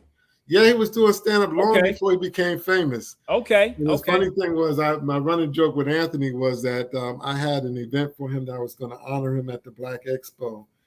And he was just starting to come up and become real popular. I said, I got 15,000 for you. He said, man, that ain't nothing but gas money for me, man. Said, damn. 15,000 was a lot of money back then. But yeah. He came up, he hollered at me when he went over. So he's like, hey, Mark, how do you throw these hoops up, man? I look like what's his name saying Dynamite? JJ. You got it, bro. You got it. You in.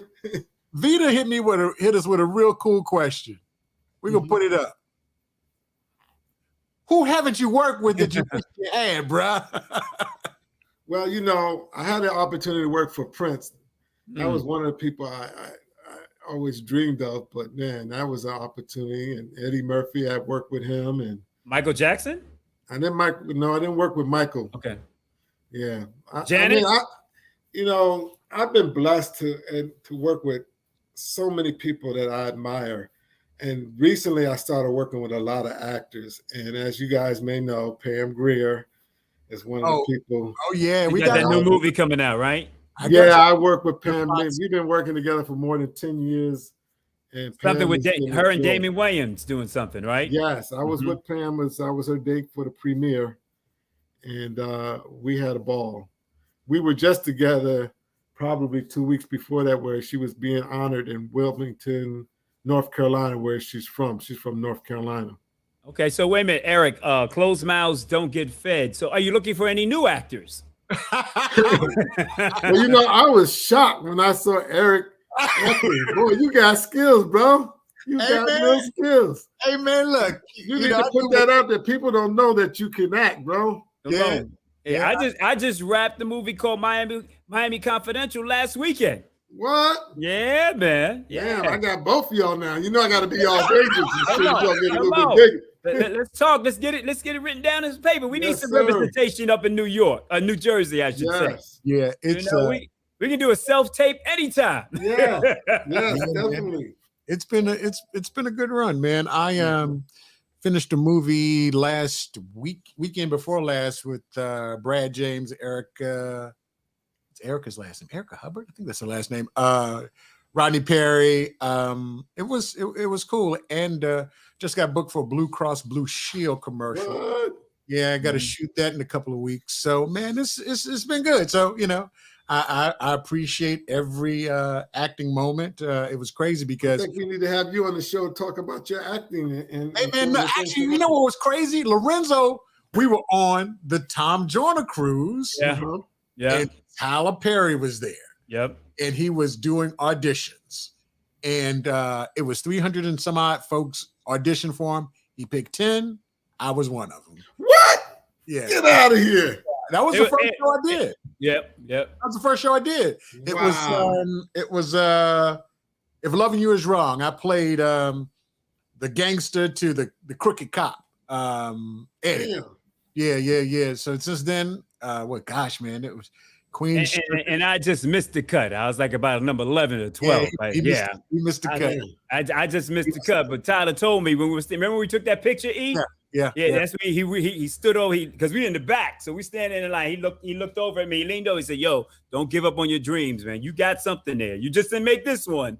But he said, keep working. So it's but you gotta, the thing is that this, Eric and Mark, you gotta keep working that muscle. You know what I mean? The more you audition, the more you practice, the better you're gonna get.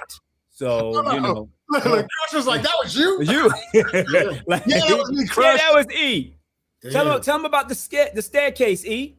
It's on HBO now, HBO Max. I'm in 3 out of the 8 episodes. I play a judge.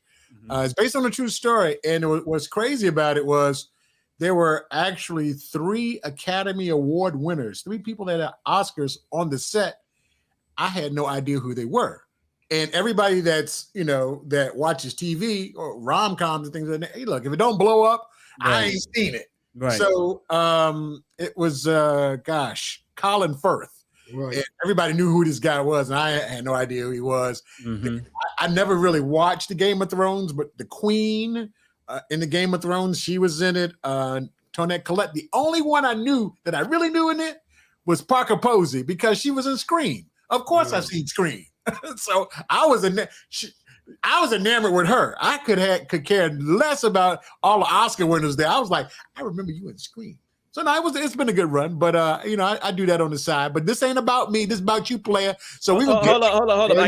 I gotta give another shout out because I would be remiss if I did not give a shout because we shouting out people from Virginia State, right? That's what it's about. Okay, so there is one name that I have not mentioned who is killing it in the acting game as well, and his name is Christopher Mann. You remember Chris? Come on.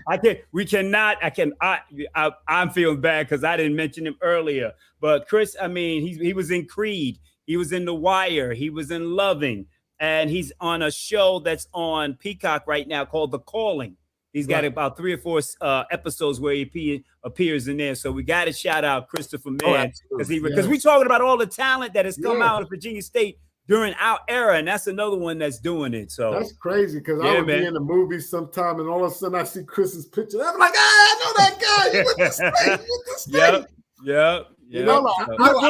I got to take my hat off to anybody that's acting.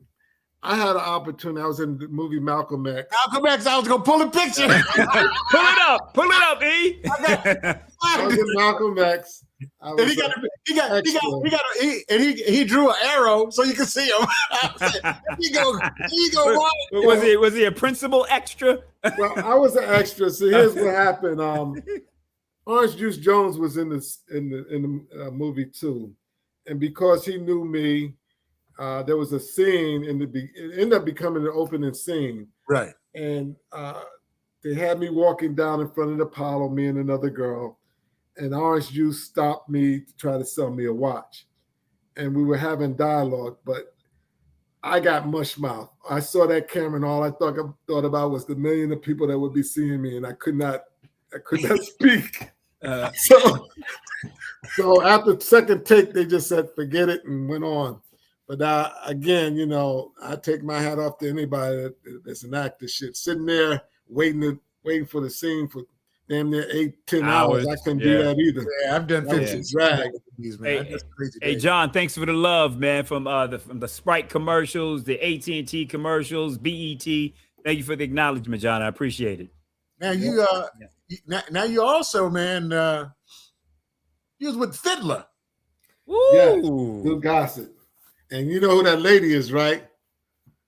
No. You don't know who she is? She's familiar. She was in a famous movie called Superfly. That's Sheila Frazier. She played Priestess Girl. Oh, okay. Remember the bathroom scene and everything? There was a picture. Did you have? Oh, yeah. I remember that scene. That was Sheila Frazier. She was from Inglewood, New Jersey. Okay. Yeah, I remember that scene. And you got Fiddler. And I saw a picture of, and I couldn't find it when I went looking for it again. Ben Vereen. Ben Vereen, yeah. I met Ben Vereen a few times in New York, but I happened to be at an event that my cousin, she's an actress, she took me to, and it happened to be Glenn Thurman, who was actually the first actor I ever booked for an event. So It was kind of a bittersweet reconnection with Ben, with Glenn, I should say, because I hadn't seen him since and of course he didn't remember me, but he remembered the show that I booked. So the fact that you had pictures with Chicken George and and Fiddler, that's going over a lot of people's heads right now. No, if you don't, I like Lou. Lou's another guy that likes to talk, and he's very friendly and outgoing. So him and Pam Grier is one of my favorite. I've heard every Richard Pryor story and many more. But she is somebody I adore a lot too. Now, so you got O-Dog or Councilman? That's another one of my good people. It's like this the councilman from Power. Yes. Well, him and his brother right there, his brother and I formed a real close relationship. We've been on vacation together. We've been around the block. So, Renz is also a good client and a good friend too. That's what's up. I know the whole family. All right. Now we're gonna have some fun. You got a lot of my photos. Oh my goodness. No. We about to really have some fun. I like that. I'm already having fun. Hold on. No. We're gonna do it right now. For the folks just checking us out, this is Shooting the Breeze Conversation with the DJ. Feel free to hit us up in the comments section. We will shout you out. I guess you can see that. We will shout you out. Mm-hmm. Share, and more share. and more share. Okay. All right. Okay. The boss. The boss. Yes. Diana Ross. That was a great photo of us together. We look like a couple. I think that's the biggest smile I've seen on you from all the pictures, Mark. You are cheesing there. Wow. Oh yeah. So how was it with hanging out with the boss? Well, I gotta say some stories for the book. Okay. I talk about her, Etta James. Etta James. Etta James. There's a whole bunch of people I talk about that I work with, incidents, situations. I think when people read it, they're gonna really enjoy the stories and the order of how everything went and just all the different things that's happened during that time. Do you remember the Central Park performance when it rained, when Diana Ross was performing? Yes, of course. You remember that? Yes. What are your most vivid memories about that? I can't remember what happened yesterday. And you're gonna write a book? The book is already written. So okay, gotcha. Yeah. Again, without these photos, a lot of stuff is kind of faded away. Mm-hmm. This particular photo here, I had I was determined to meet Chris Tucker right there, and we were in Indiana, and he was big at the time. So I made my way backstage, and I told him I was running a theater in New Jersey, and talked to him about coming there. And Dave Chappelle showed up, so we took that photo. Chris and I exchanged numbers, and the next thing I know, Chris called me. He said, "Listen, man, I'm coming to New York, man, and I want to do that venue you were telling me about." I said, "Okay." And he said, "Well, I want to rent it out, but I don't want to advertise it." So I said, "Whatever, if you want to rent it out, no problem." So he rented the venue out for 2 days. Right. The first day, I was like, "Chris," I said, "we only sold like 500 seats, and it was a 1,300 seat theater at Bergen Pack." And I said, you got to really advertise and let people know, because he didn't want me to advertise. He just wanted me to put it on the site, and that was it. Well, as soon as he went online, he was doing a TV show, and he mentioned it. The thing sold out. So both of the shows sold out. He ended up making the bulk of the money because he rented the theater. we bond a friendship at the time. But I haven't seen him since. It's been a long time. But that was a great opportunity. A lot of times it's all about being in the right place in the right time, as you know. And he networks, because I just saw an interview with him, and they were asking him, who does he not know? Right. And they were just throwing names at him. And he's like, oh, yeah, that's my friend. Oh, that's my boy. So I could just see by the conversation how he's been able to maintain all these relationships, because he's always networking. Got a question for you. Some of the things that we find when Lorenzo and I do this on a weekly basis is that there's stories that people have no idea that actually happened in the back end. For instance, we're talking to Parrish Johnson. He said, the Lauryn Hill album almost didn't happen. And then talking to AJ, he was like, Alicia Keys almost didn't happen. And Clive had to make the call into Oprah Winfrey to continue to move it forward. And talking to a couple of cats, and they were to say all of these records that were, or albums or artists that we revere almost didn't happen. Is there something in your past when you were on the record side that you was like, folks will never know this almost didn't happen? Or what was some of the craziest things that you've seen in the industry that you can talk about? Well, one of the things that didn't happen, almost didn't happen, I was working for Prince, and it was 1998. And of course, 1999 was about to approach, and he wanted to, remake the record because the year 2000 was about to hit. And if you remember the record, 1999, it was talking about how the world was going to end in 2000. Yeah. So, one of the issues I had when I was working with him was that we couldn't do anything unless he okayed it. Right. So I was in charge I put the distribution together for him. And the only way that you could get a Prince record was through me. So now was he Prince, or was he the artist formerly known at that time? He's the artist formerly known as, because at that time I didn't know what to call him. I just called him Sir. I was working with Larry Graham, and I said, Larry, what do you call him? He says, I call him baby brother. I said, well, I can't call him that. And I said, well, I'll just call him Sir. But he wanted to do this record, and the problem was when he finally finished the record, he decided to put, to remake it so that the money wouldn't come through Warner Brothers. He just remade the whole 1990. But by the time he gave me the record, it was February 2000. Mm-hmm. By then, the record had no meaning. Right. The build up for 1999 to turn into 2000 was leading all the way up to December. We should have had the record out way before January, but the record came out in February and it just fizzled out. The problem with that was that he waited too late to drop that record. Yeah.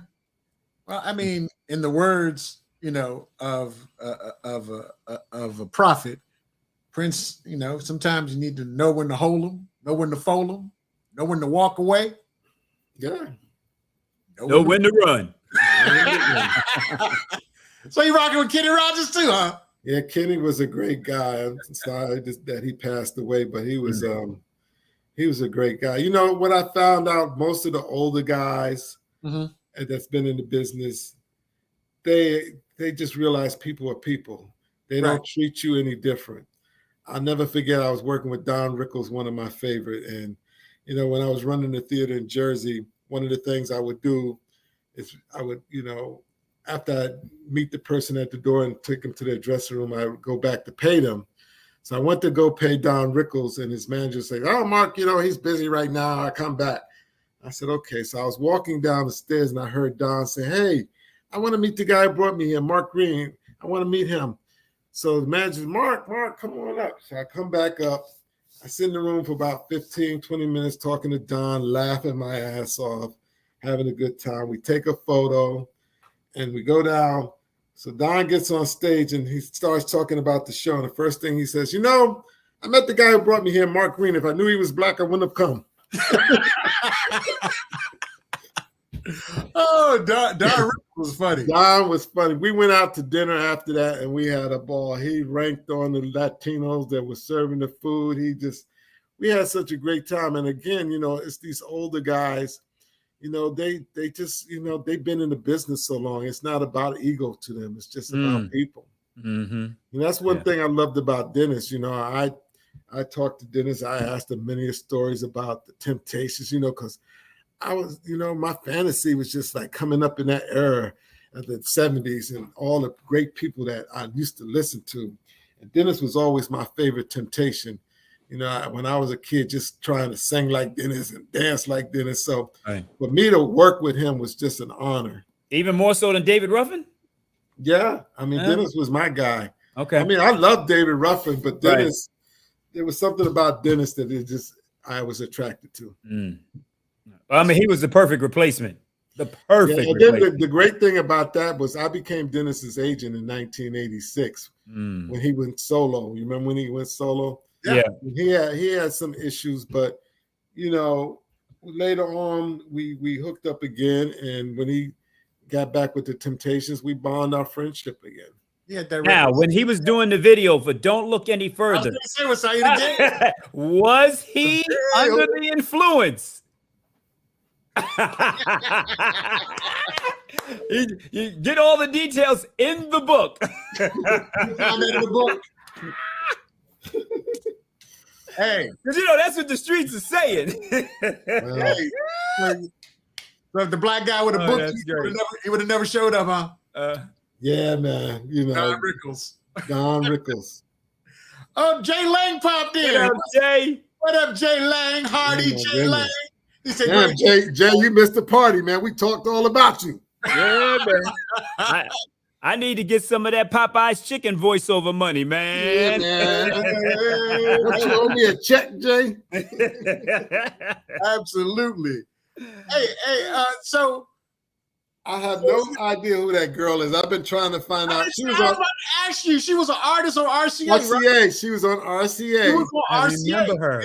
I can't think of her name, but I was with Najee at EMI. We took that picture. Hey, Jay, who's this girl in the middle, man? I know you know. Hey, who is this? Let me tell you what they did. One of her promotional album, she was had one leg up and the skirt blowing, but they had to go back and airbrush it because it exposed too much of it. And Aaron kept it in his office and would never let me put it in my office. I remember that because Leroy was working. That was Vita Nash's girl. Yeah, Vita Nash was working that project. I got to contact her and find out who that girl is because I asked Najee. He didn't know either. Oh, God. I thought you were. I was like, gosh, when I saw the picture of her, I was Jerry like. Carter, come on, help us out, Jerry. You still on here, Jerry? She had a hit. I mean, she really had a hit. I remember her face, though. She had a real hit. So I can't think of her name. Look, and Jay said, I can't remember either. I got to find. I bet you Aaron got that damn picture somewhere.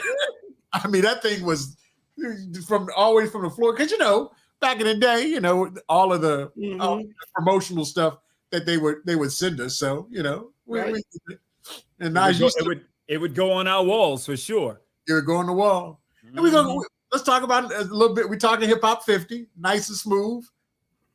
Nice and smooth. Look at that Fever T-shirt. I need that in my life. Oh man, I need that. Speaking of a legend that they say is actually he is going on his very last concert tour this year, and I'm gonna make sure I see it because my boys from VA, we down with George like 4 flat tires. The king of funk. Did y'all make him a cue? Yes, we did. Finally, okay, all right, because whenever the Atomic Dog, we know the stomp is about to be set off. Y'all about to set off a lot. Well, so you know, the funny thing with George is him and Ben Crump are good friends now. Okay. So Ben lets him use his private plane when he has to go places. All right. Both of them live in Tampa. Okay. Yeah. That's what's up. Oh, George. So for anybody trying to get into the business right now, what type of or do you have any advice for cats that are trying to get into the business? You know, the funny thing is I've had many interns. I've had people work for me. The real key to this, if you don't have passion for this business, it's not going to work. Right. You got to be passionate about and wanting to do. I try to teach people and tell people, even people that I see have a little bit of interest, I try to give them the guideline, but especially the young kids, they have no idea, no clue, and they're not interested in following directions or taking leads from veterans or people that know. Or they know more than we do, huh? That's right. They know more than we do, and it's a shame because I'd look for that when I got into business. I'd look for the people that were in the business, and I looked around. I was like, "Well, what happened to this guy? Why is this guy still in the business? How come this guy is doing this?" And I was able to observe. And what I did was I always reinvented myself. Anything that had to do with the industry, I learned it. Every year I would go out, I learned a different trade, I learned something to help, uplift or help motivate or help even establish a better situation for myself. I went to pay my way through venue management school. I paid my way to get this certificate in the business and that certificate in the business because I'm passionate about what I do. Right. So if all I can say, if you're passionate, you're going to do everything it is to succeed in this business. Now, as a part of your agency, I take it these gentlemen, ladies, don't be asking Mark's information for this, but we're gonna put it out there. But you got Tay Diggs, Kenny Lattimore, Shamar Moore, all in party. They part of your agency too, man. You booking these? Yeah, we all work together. Everybody there's one of my clients. Oh, here come the ladies. Yeah. Oh man, so that's what's up. That's what's up. So, is there anything that you regret about the business, man? There's a few things, I regret about a couple of opportunities that passed my way that I didn't take advantage of. One of them was, I was so loyal to EMI, and I remember when Doug Daniels offered me a job at Arista, I didn't take it, and I ended up staying in that company, EMI. We didn't really have any artists and no really hits, Right. I mean, that was a missed opportunity. There was quite a few, but you learn from your experience, you learn from your mistakes, and you just keep it moving. You can't look back on what would have happened. You just take what you missed and learn from it. That's what's up. Now, for folks that are wanting to get into business, you said it's got to be passion. At the same time, how much time when does it get to the point where you look at the business and say, is this really working for me? Or is it really not working for me? I mean, for me, I've been blessed to be able to still do what I've been doing. I mean, this has always been my dream from the time I was 11 or 12 years old. I never thought about doing anything else. There was a downtime in my period of my life when I got let go at EMI and didn't have a job. There was another time when I was out of work for 3 years, and even though I still had my company, I couldn't afford to work at my own company because the money I was bringing in, I'm doing sales. I don't know how much I'm going to make sales, right. So I took the advantage of Obama's unemployment, which was for 2 years. Mm-hmm. And it gave me an opportunity to really dig deep into my life and the things I've done and how I can move forward. So again, it's all about just reinventing yourself. If it's something you want to do, don't give up, just reinvent yourself. Sometimes you got to sacrifice. Right. I mean, I talk about a lot of sacrifices in my book, shit that I talk about that, you'd be like, damn, you did that? And I was like, yeah, bro. I didn't want to lose my house. I had to do what I got to do. Right. It's funny because Lorenzo and I, we joke about when we were doing AM radio in the beginning, we wanted to be, we wanted to be in radio. And on Friday on payday, first one get to the bank, one get that check cashed. Because if you're the fourth one, it might not work. Right. And Mark, I was the boss. He was the boss. I was the boss. You better go now. I hired Eric. I'd be like, yo, Eric, you better go down. Yo, let's go to the bank. You better go down. That's real talk. I said, yo, let's get there as soon as possible. Make sure we get that check. check. Well, you know, Lorenzo, you know, and Eric, you know, this game is a young man's game. It's like, you know, it's like musical chairs. You know, once you lose your chair, chances are you may not get back in, but you got to find another way to get in. Right. I know, you know, you've been very popular on the radio. You've been in Miami, you've been in New York, and as you know, sometimes it doesn't matter how good you think you are, how good other people think you are. When that person, your boss decides he wants to let you go, it don't matter. Right. You're out of there. So you cannot. One thing I used to do is I used to be so angry and focus on getting back, and I gotta get revenge. But you gotta let that shit go, because you know at the end of the day, I've been there, dog. Trust me. I've been there. I've been there because we have all the people. Look at the people. You know, I still got that picture of you with Obama. You know, I was like, damn, he was with Obama. It's right there. That's better than all my photos. You know, and we think about, you look at all the people you work with, Lorenzo and Eric, and all the people you come across, you be like, and one day you lose your job, and you're like, but look at me, I'm the man. I've been with this person. I know this person. It doesn't matter. At the end of the day, when they want to get rid of you, it's nothing you can do. All you can do is continue working on your craft and finding the next way in. It may be at a smaller entry level. You might have to take a cut back. You may not start as the anchor person for that radio station. You might have to do overnights, but whatever it is, you get in as you fit in, you know? Yeah. You work your way up. Yeah. And I've been there, you know. I was out for a few years myself, you know, as everyone knows, you know, and now I'm on 2 stations. You know, well, I don't want to say that, but I'm on in Orlando and I'm on in Miami as well. Right. So, you know, there's a blessing. And then it gives me the flexibility to do the acting now, you know. So it is a blessing. So you just got to recognize it, keep your head down. And, you know, if it's something that you're passionate about and you really want to do it, it's never too late. It's never too late. Never too late. Yep, never too late. Well, we're gonna share one more picture. I was gonna save it for last. Okay. Thank you, Mark. I appreciate those words. Thank you, man. Yes. I'm a little jelly. You talked about it already. Man, every black man's dream in the 70s. Pam Grier. You know. Oh, heavens. Oh. Well, you know, the funny thing is, I got a call and somebody was like, can you give me Pam Grier? And the first thing I thought about was Kevin Evans. Now, some of you know Kevin Evans from the record business. He was in A&M. He married me. So I called Kevin. He gave me Pam's number. I got on the phone with Pam. I think we talked for a couple of hours. And from that point on, we just bonded. And it's been a blessing. I can't thank Pam enough. We just recently did this premiere, and she brought me in there and she introduced me to all the movie people, all the people that were with her. She says, this guy right here, you guys need to know him. You need to work with him. He's this, he's that. He can do this for you. She just co-signed me and gave me such an uplift and such favor for what I do that I really was like, you know. And Pam texts me, like I get texts and calls from her all the time.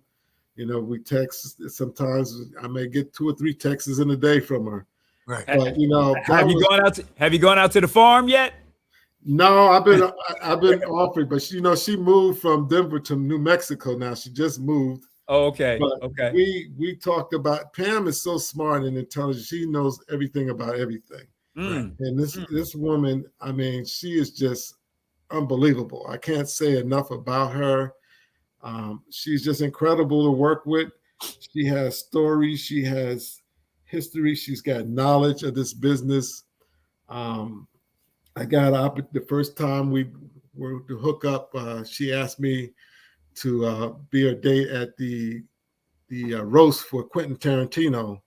So I went to the roast, but she didn't show up, and I was like, "Damn!"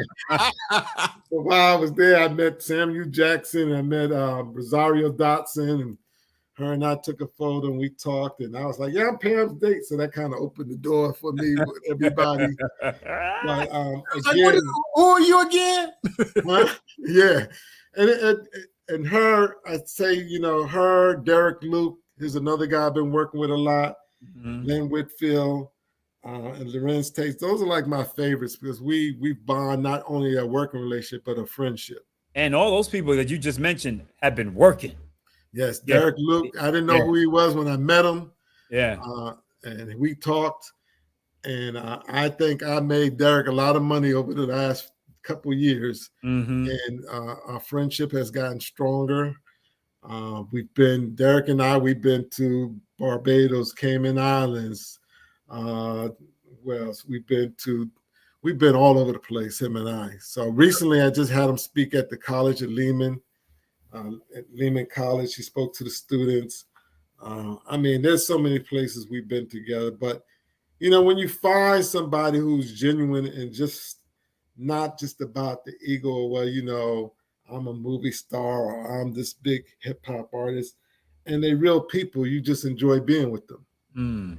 So is this the roast right here we're saying? Yeah, that was at the roast. Yeah. Hey, man. Yeah. Hey, man. Hey, man. Yeah. Hey, man. Oh, man. Did you have a chance to talk to Terrence at all? No, Terrence is a little standoffish, so yes, that's why I asked. Standoffish. Okay, hey, Mike. Hey, look, Mike.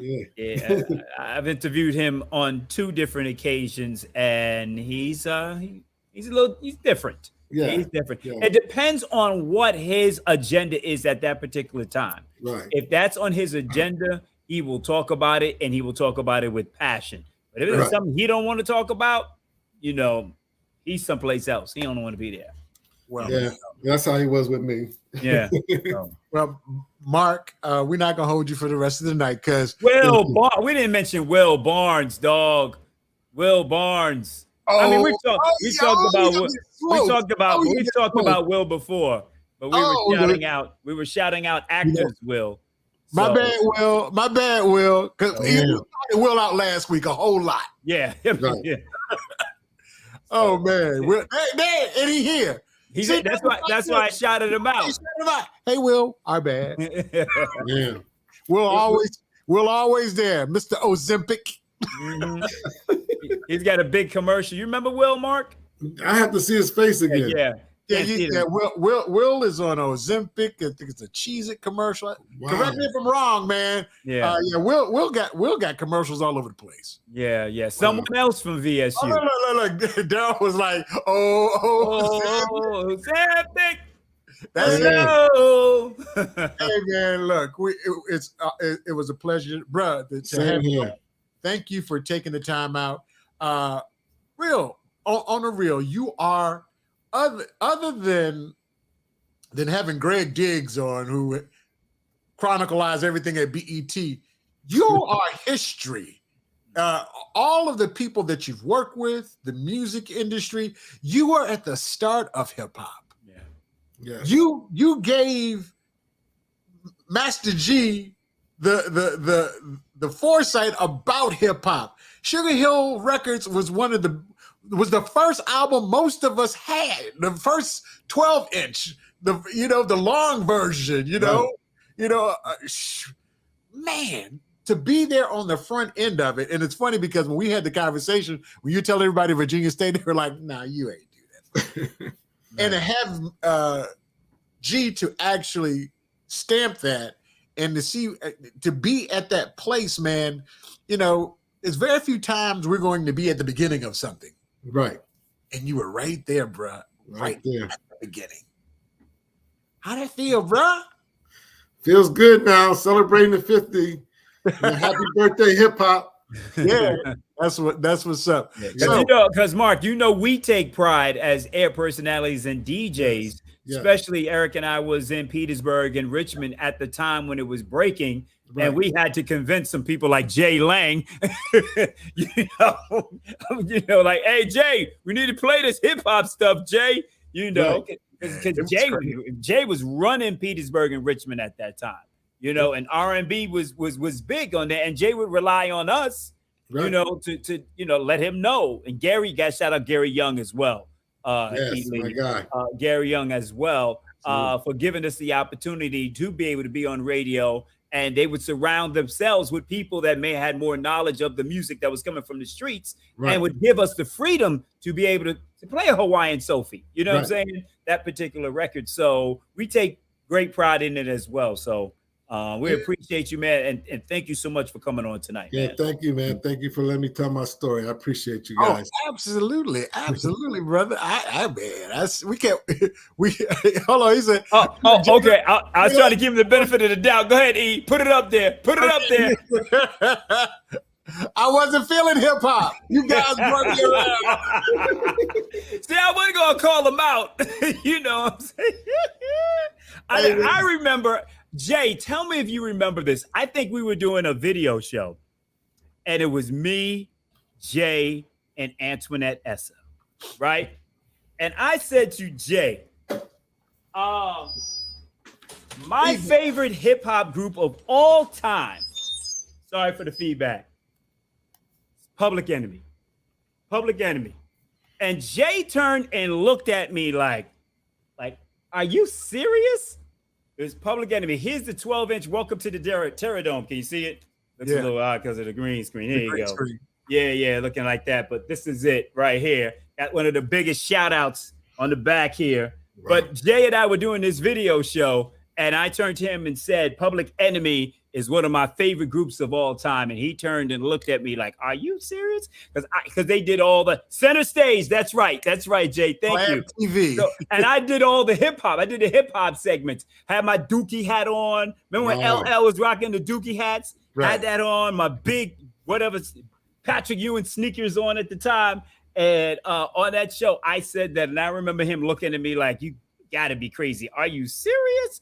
And look who's in the Rock and Roll Hall of Fame. I knew it, Jay. I knew it back then. Man, but those are some of the fights, that we had to have to get a group like Public Enemy played on a radio station. Right.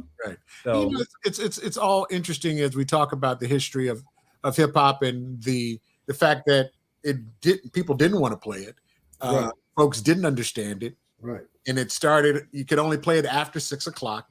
First at midnight, then they led it to 6 o'clock. And then there were R&B artists like Patti LaBelle that we would have Feels Like Another One with Big Daddy Kane in the middle of it. Mm-hmm. That version only played after 6 o'clock, but the regular version, R&B version, would play 6A to 7P on the whole transition of where hip hop started to where it is in terms of mainstream now, because they don't consider hip hop as urban any longer. It's popular. Yeah. It's called popular music now. Mm-hmm. So I was listening to, music streaming, and there was a tune in. It was a young lady drop a tune in drop, and it was like, for the best in hip hop music, turn in the tune in. I was like, Culture Vulture. It's no longer ours. I thought it felt like the Dave Chappelle skit when eventually they're gonna come in, they're gonna take you away. Now we got you now. Yeah. It's ours now. So, but no, Mark, like we said, thank you once again. Thank you. How can folks find you? You can find me on Facebook, or my Instagram is Celebrity Talent Inc. Okay. All right. That's how you can find me. Lo, how can they find you, my brother? I got to add something else to my tag. Okay, you can find me on Star 94.5 Monday. Or you can email me at celebritytalentagency@msn.com. Okay. So you can find me on Star 94.5 Monday through Friday, 3 to 7 p.m. You can find me on Hot 105 Saturday night, 6 p.m. to 10 p.m. You also can find me on my IMDb page.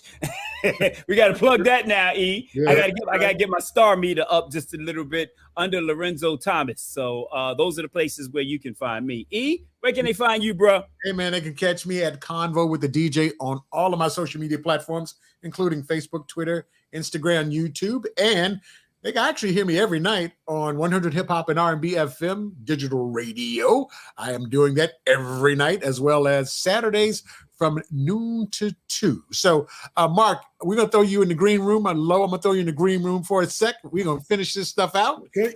Hold on for a second. And we will be right back. Ladies and gentlemen, this was Shooting the Breeze Conversation with the DJ. We are out of here. Thank you, Miami Sports Music, for hanging on to us. We will see you guys next week. Same bat time, same bat channel. Until then, we'll see you.